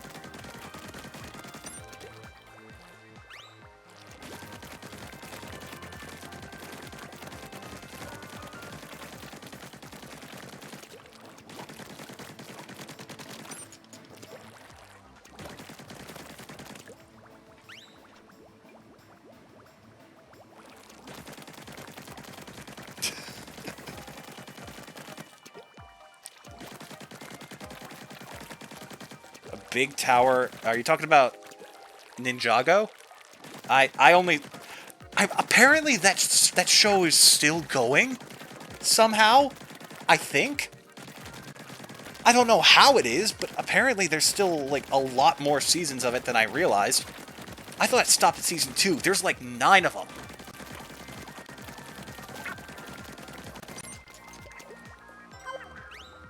What? Uh-oh. Another item I have somehow missed.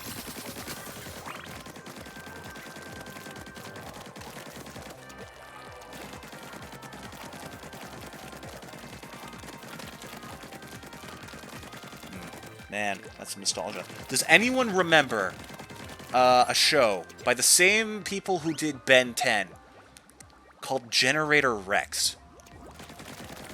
Generator Rex was the absolute shit when I was a kid. I loved that show.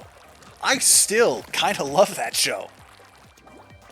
Like, unironically. Okay, was there anywhere else we could go? Oh! Yeah, probably up here. Yep.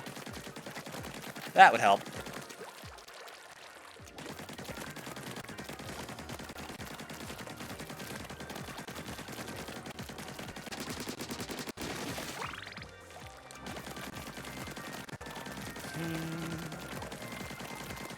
This was a fun idea. I like doing this. This really was more of a just chatting stream than anything. With a weird, funny idea sort of strapped onto the back.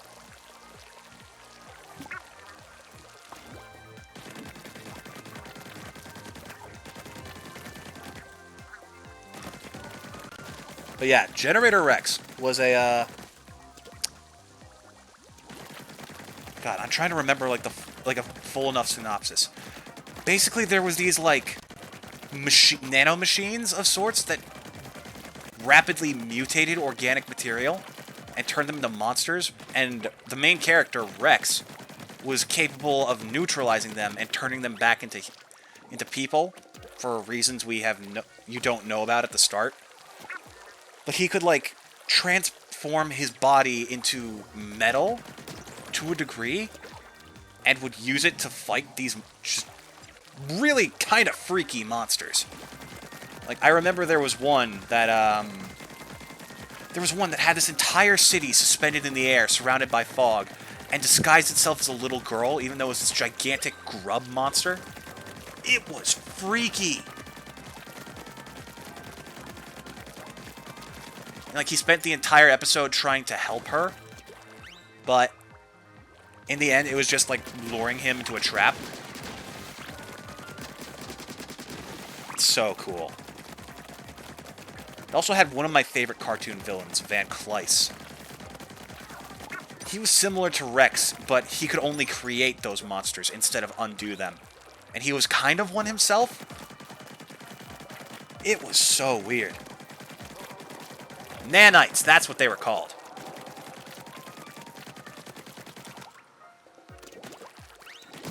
Alright. I gotta make sure I get every area. I don't forget one. Like up here. Fantastic example. What? Oh my god, how many items am I missing? Okay, okay. We have inked every section of every map so far, so after this, there shouldn't be any I haven't found, right?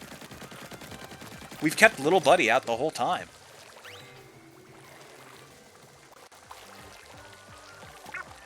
Where are we going?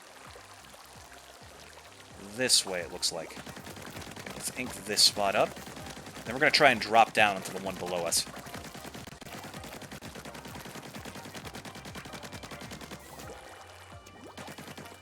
Nice. It's weird how, like, the splatter shot really does just get into any corner possible, even though it's not precise at all. Its whole thing is firing at random and just doing that until it works.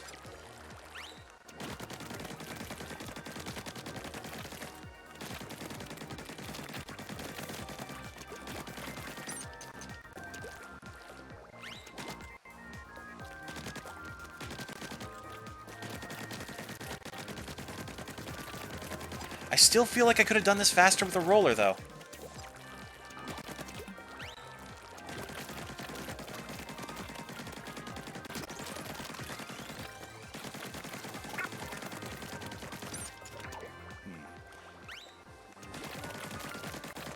No, do not mention the name Johnny Test in this fucking chat.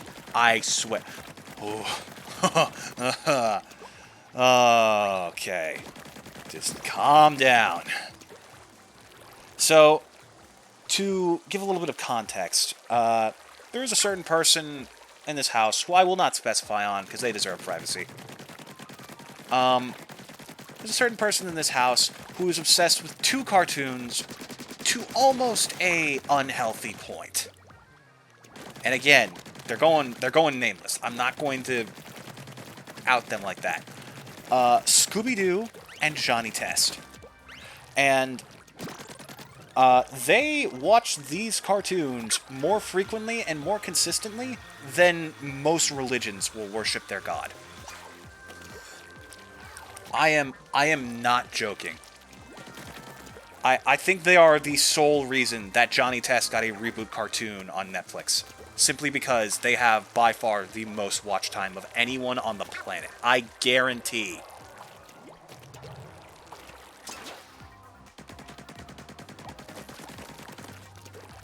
This way.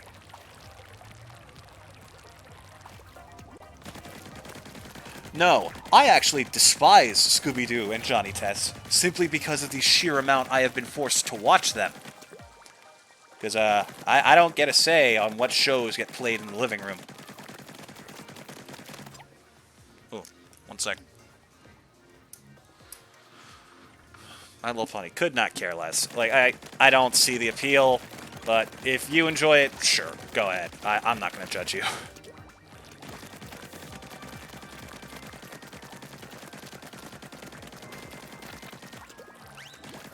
Now, the Pokemon cartoon, on the other hand, we can absolutely talk on for the rest of the stream.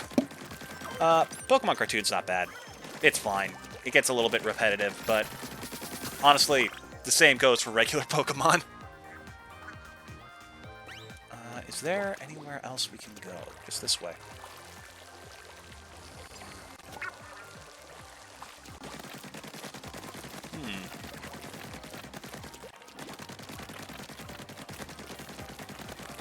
I remember, like, old Pokemon was definitely pretty good. Like, I remember crying at the episode Bye Bye Butterfree. Then again, I was like 6, so that's not really saying much.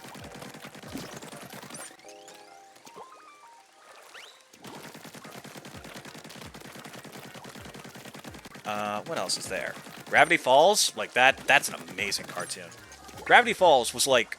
That series single-handedly started a new era for, like, Saturday morning cartoons, where they were actually good. Not just for, like, laughs and giggles, either. Like, genuinely engaging. Like, stuff like Amphibia, The Owl House, to a degree, Star vs. the Forces of Evil. Though I definitely think that series got old to me pretty fast.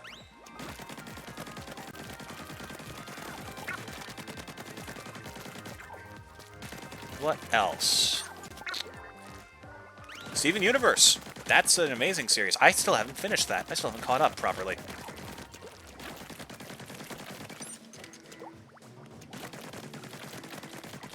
There was another series on Cartoon Network recently, wasn't there? One that was kind of good. Or maybe I'm just thinking of the fact that Owl House got a Season 2. Or Season 3! Season 3! That's right! They finally caved! Confirmed Owl House Season 3. Thank goodness. Okay, what have I missed? Ooh, quite a bit. Steven Universe is shit? Okay. I disagree, but I respect your individual opinion.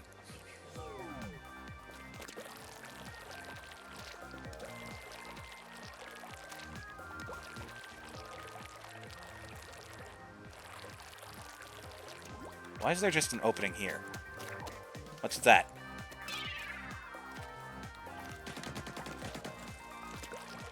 It would be really cheeky if there was, like... In Splatoon 1 and 2, you had, like, invisible platforms you had to paint. It would be really weird if they just randomly snuck that into, like, the final world. It'd be kind of cool, but also kind of mean.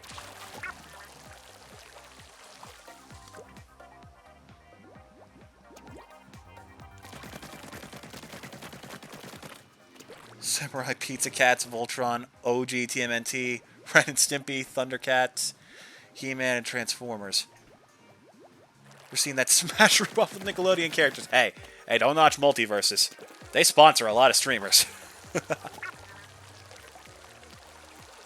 Also, the canonical existence of Ultra Instinct Shaggy is one of the funniest things to me.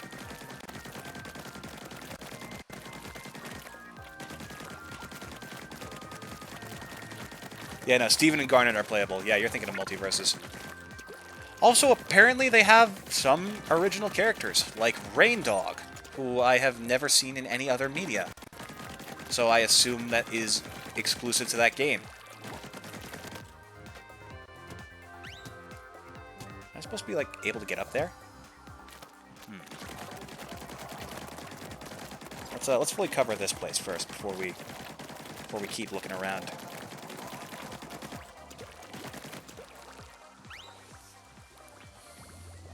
Oh, you were joking about Steven Universe. Okay, good. I have not finished, so no, we'll stop the conversation there, so I don't get spoiled. I didn't even get that far. Last thing I remember is Malachite. And even then, like, I think I only just saw the start of that. Guessing we go this way? Oh, whoops.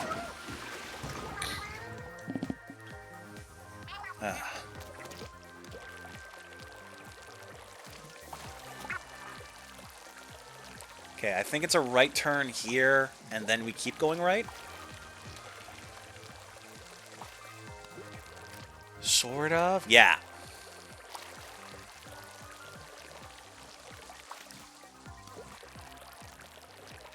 Is Bye Bye Butterfree? Yeah, you're thinking of the exact one. Also, that kid found a freaking shiny Butterfree. I just realized.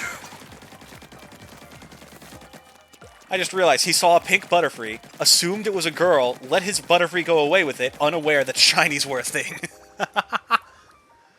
Oh, that's funny.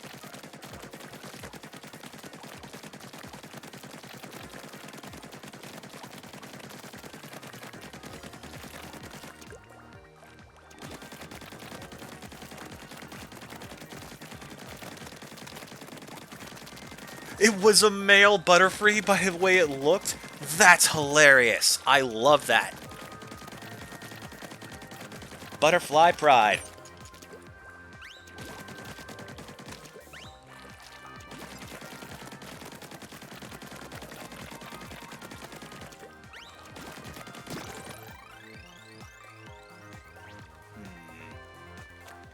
I feel like there's still an area we haven't hit yet.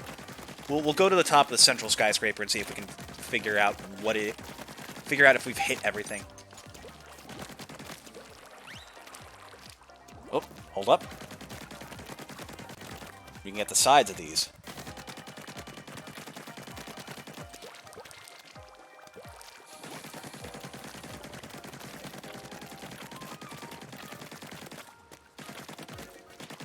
Okay. Sorry about this. I'll be right back.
Blue cat and roaches. I just forgot the name. I have no idea.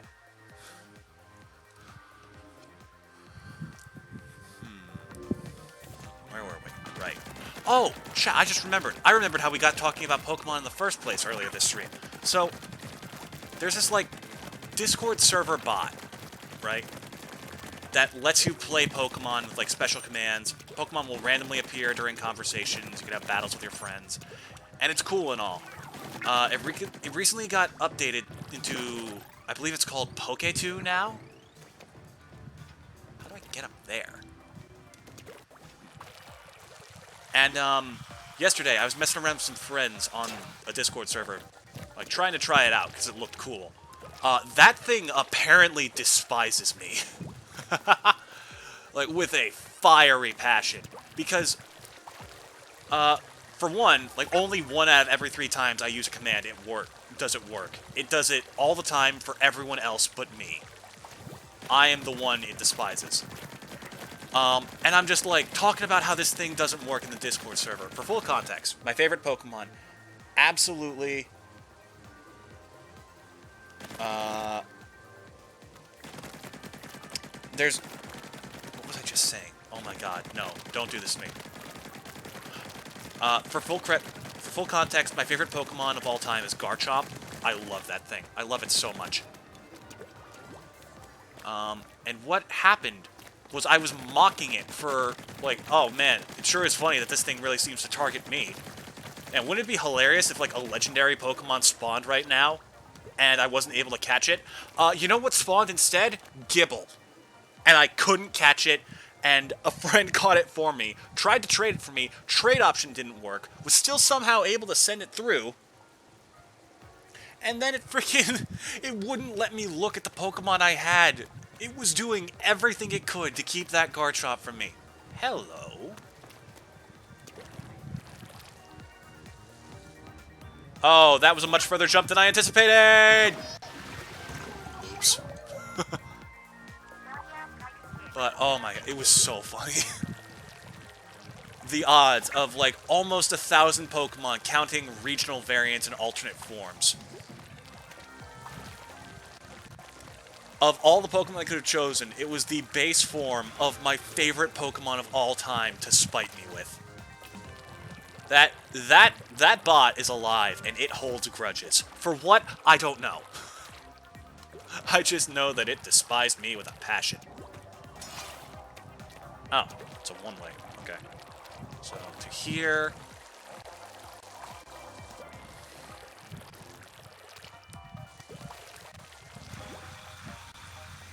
Then we were here. Ah, I see.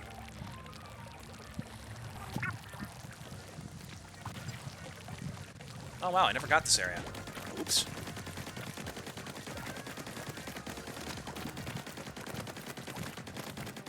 Chat, I think we're about to do it. I think we're about to finish Splatoon 3, but it's Power Wash Simulator.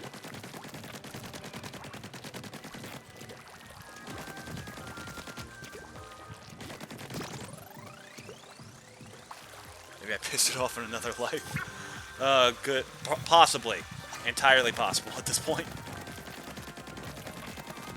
Wow. Chat, I think this is it. This is the last area that we need to ink.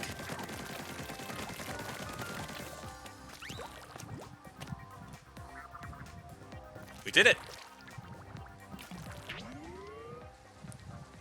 Splatoon 3, but it's Power Wash Simulator. All within one stream. I am astonished. Hold on. I want to test something. I'm going to try and get back to the pipe and go back through. I want to see if the color only despawns from a distance. And if the rest of the places are still, like, painted over. They might be. They might not, but it'd be cool if it stuck around. Which way back to the start? Is it this way? It's not that way. That's a one-way leading to here. Ah!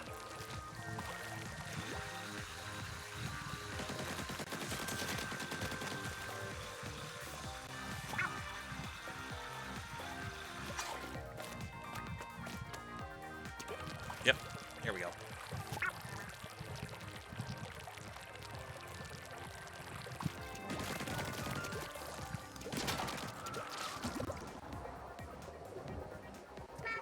So in here, that is completely back to yellow.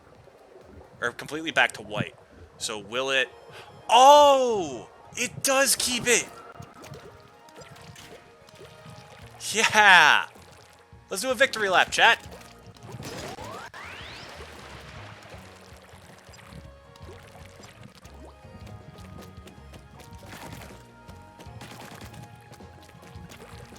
You saw nothing.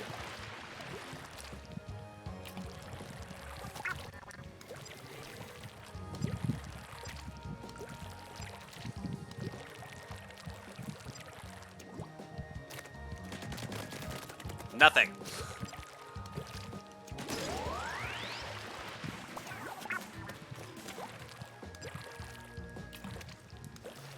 So, what is this? This is World 5 or 4? I think this is World 5.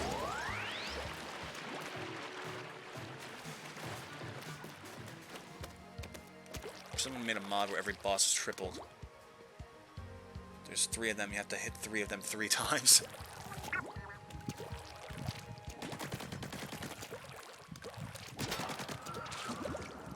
Yeah, they really hyped up the whole number 3. I was holding my breath, don't try that at home.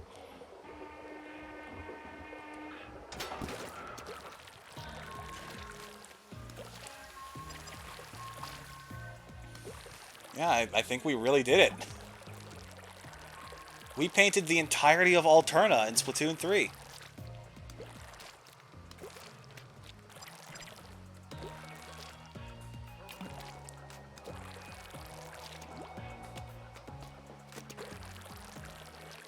I'm actually shocked that it did keep it. I thought for sure that it got rid of it between worlds.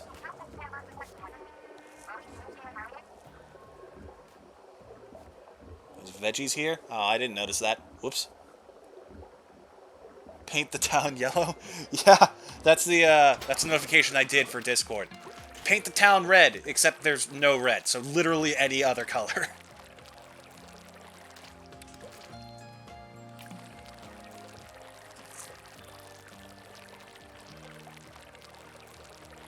Alright. World 3.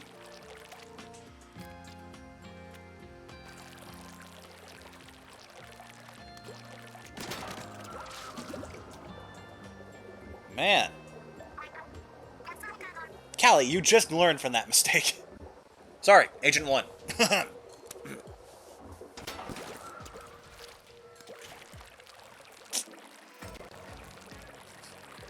Slight spoilers for Splatoon 1 there. Sorry.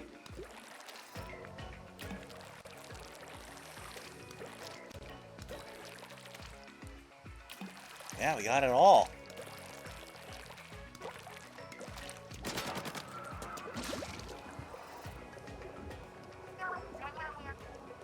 Are most of those jump pads complete death traps because fuzzy ink? Yeah, when you first play through and you haven't cleared any of them out.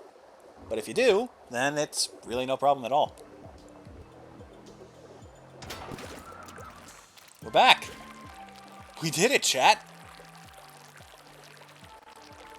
Okay, hold on. I'm gonna try something here. Alright. Warning to anyone who hasn't finished Splatoon 3, we're going to go back to see some other stuff that is potentially spoilers, so you have 10 seconds to look away. Sure, you can also paint Agent 2, but from the back? I don't think so. I'm pretty sure she blocks you from all directions. Alright, your 10 seconds of warning is up. Yeah. Paint everyone else, though. Callie, did I find everything else in the other places? You really scoped this place out thoroughly. Here, Agent 1 and I made this map based on your work. Oh! Lobby terminal. Another sticker. It's 3. 4. I already had 2, so yeah, we found everything in every single world in the process. Alright, anyone trying to avoid spoilers, you can look back now.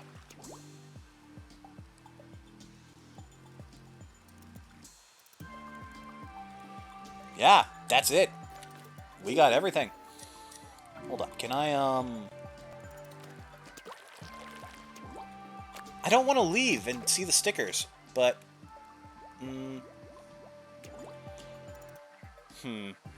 Chat, should we go look at the complete map of Alterna? Put it on our locker? Good idea. Okay. Chat, when we leave, this entire place will lose all of its color. Frickin' 07's in the chat, people. Farewell to all the work that we have put in. Goodbye. Oh no, that's after Alterna. Get me away from that thing!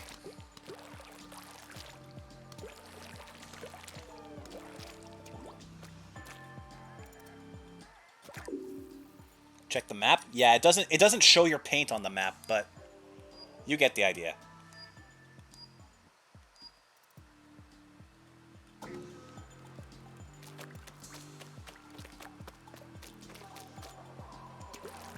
I almost immediately walked back to after Alterna. No, stay away. Oh yeah, by the way, I finally found where the lockers are. Those things are hidden. Yeah, I can show you guys mine. It's pretty cheesy. But I absolutely am going to put the whole map of Alterna on its sticker form. To the lobby.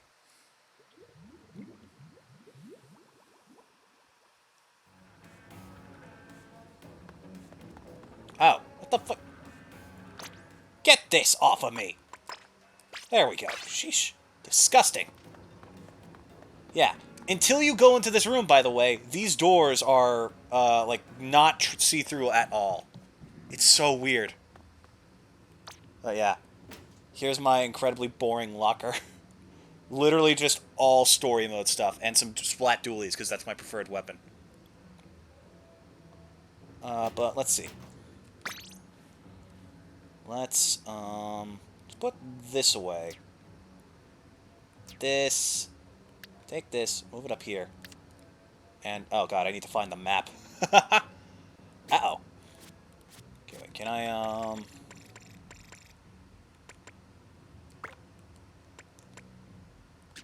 oh god. I have no idea where the map parts are. Oh wait, I think did I put them on the front? Doesn't look like I did.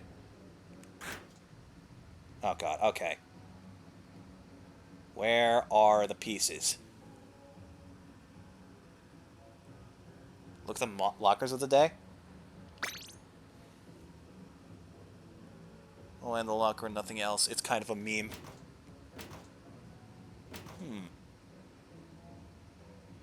Wow, that's a lot of weapons. Someone came prepared.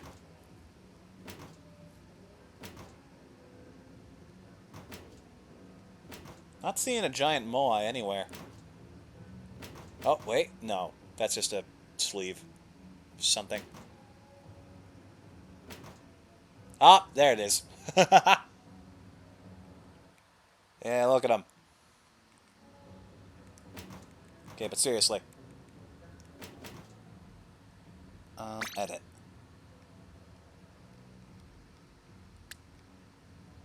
Trying to figure out where the heck the map is. Is it? No. No.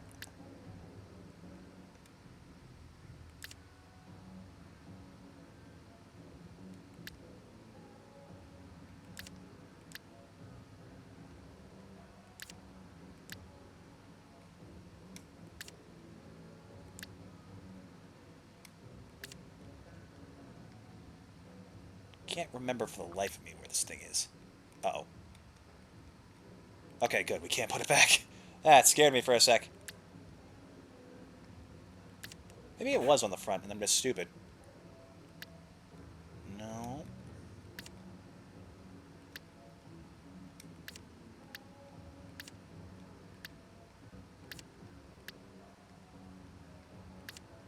It says that there's some on the locker. Where? I just did this yesterday.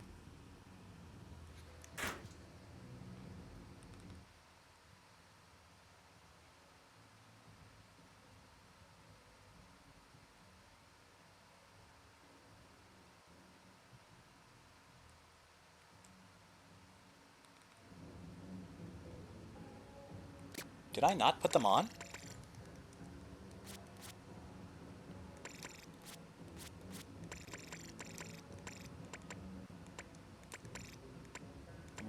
Map of Alterna, 1, 2, 3, 4. Wait a minute. Oh! I didn't put any of them on. I have to go pick them up. That's right.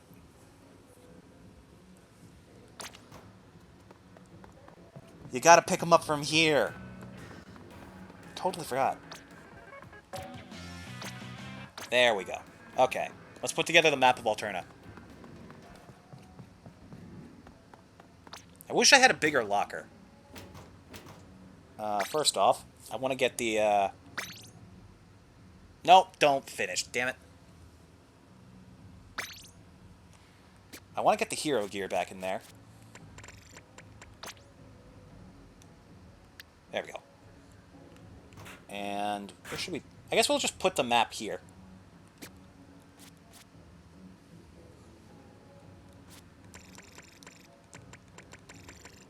There we go. Okay, so map part 1. Let's take a look at that. So, put that here.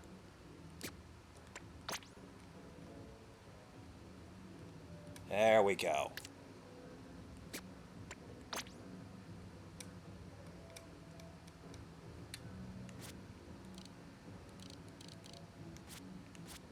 Uh-oh. Like that.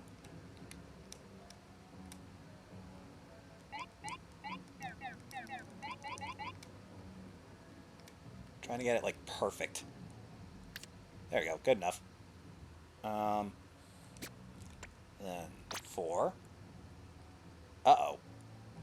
Okay, we may have to, Okay, you can...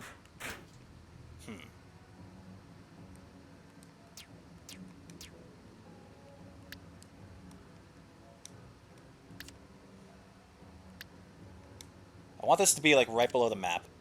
This... Well, that's small fry. We can't have him gone. Hold up. There we go. Put this one, like, right here. There we go. Then open. This away. And now we should have more than enough space.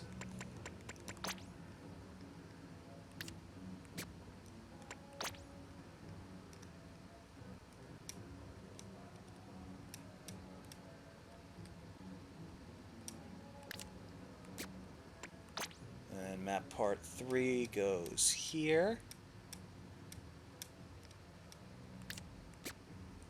4.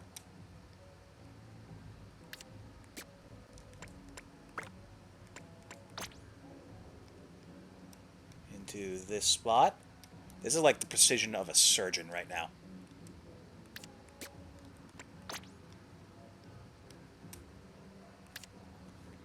Booyah! Full map of Alterna. I'm surprised that I managed to get that as done as fast as I did. Let's see all the lockers of the day, examine them thoroughly. Okay, after this, we're going to find someone to raid. Finish. Saved. So we already did a bunch of these. We stopped at the Moai one.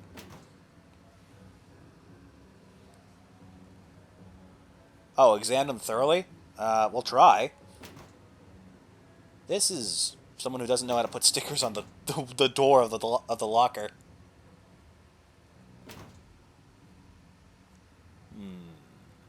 You can't like zoom in on it properly, unfortunately.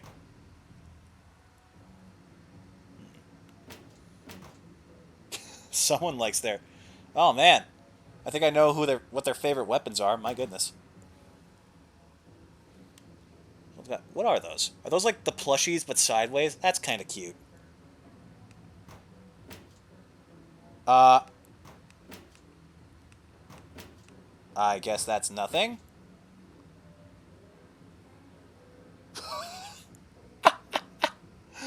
Someone really likes their snacks, I see. Freaking... Okay, you know what? Fresh. I like it.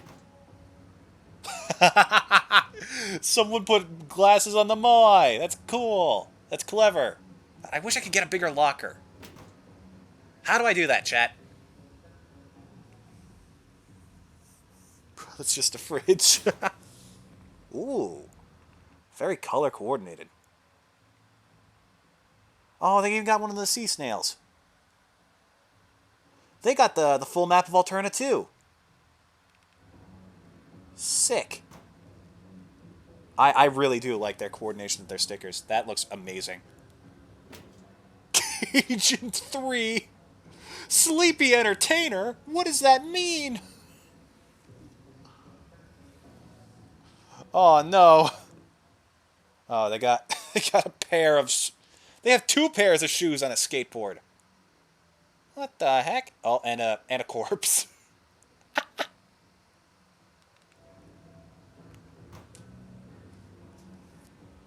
I like this. This is fun. What else we got in here? Someone's got their snacks at the ready. A few changes of outfits. Aw. Oh, it's a little small fry piggy bank. That's adorable.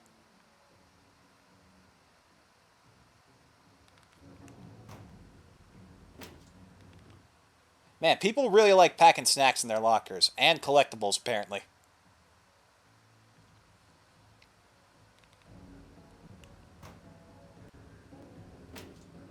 Sign painty. Oh, they got a collection of mugs. And what is that? Is that like a squid Power Ranger?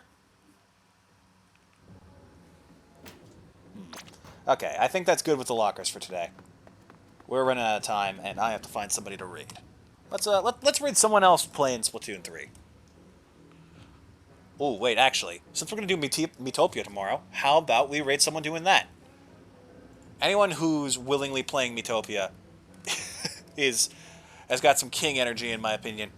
Let's see, Metopia. Nope, no one is streaming Metopia at this time. Well, okay. Check Splatoon 3. Let's see. Cephalo Rock. Playing Splatoon 3 with 15 viewers. Oh, they're doing a giveaway, chat. Oh.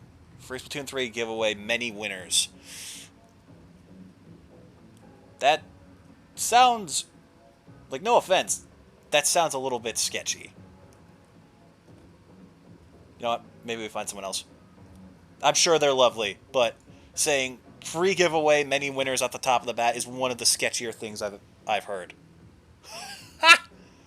Okay. I think I found the person we're going to stream. They're not saying anything, though. I want to find someone who will keep you guys entertained. Because, if you're willing to listen to me, you cannot have very much attention span. Because I jump topics constantly.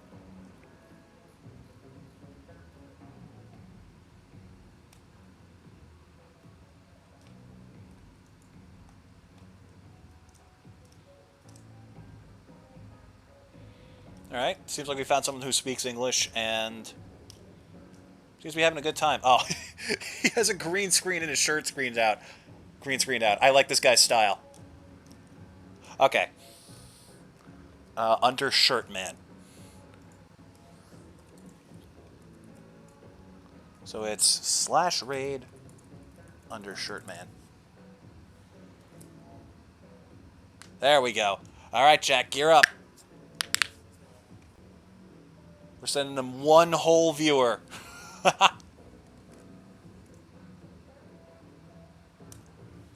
Let's go!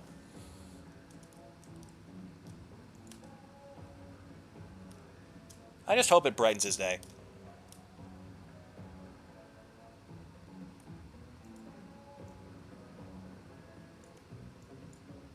Oh, God. Did I mute the desktop? I don't think I did. Oops.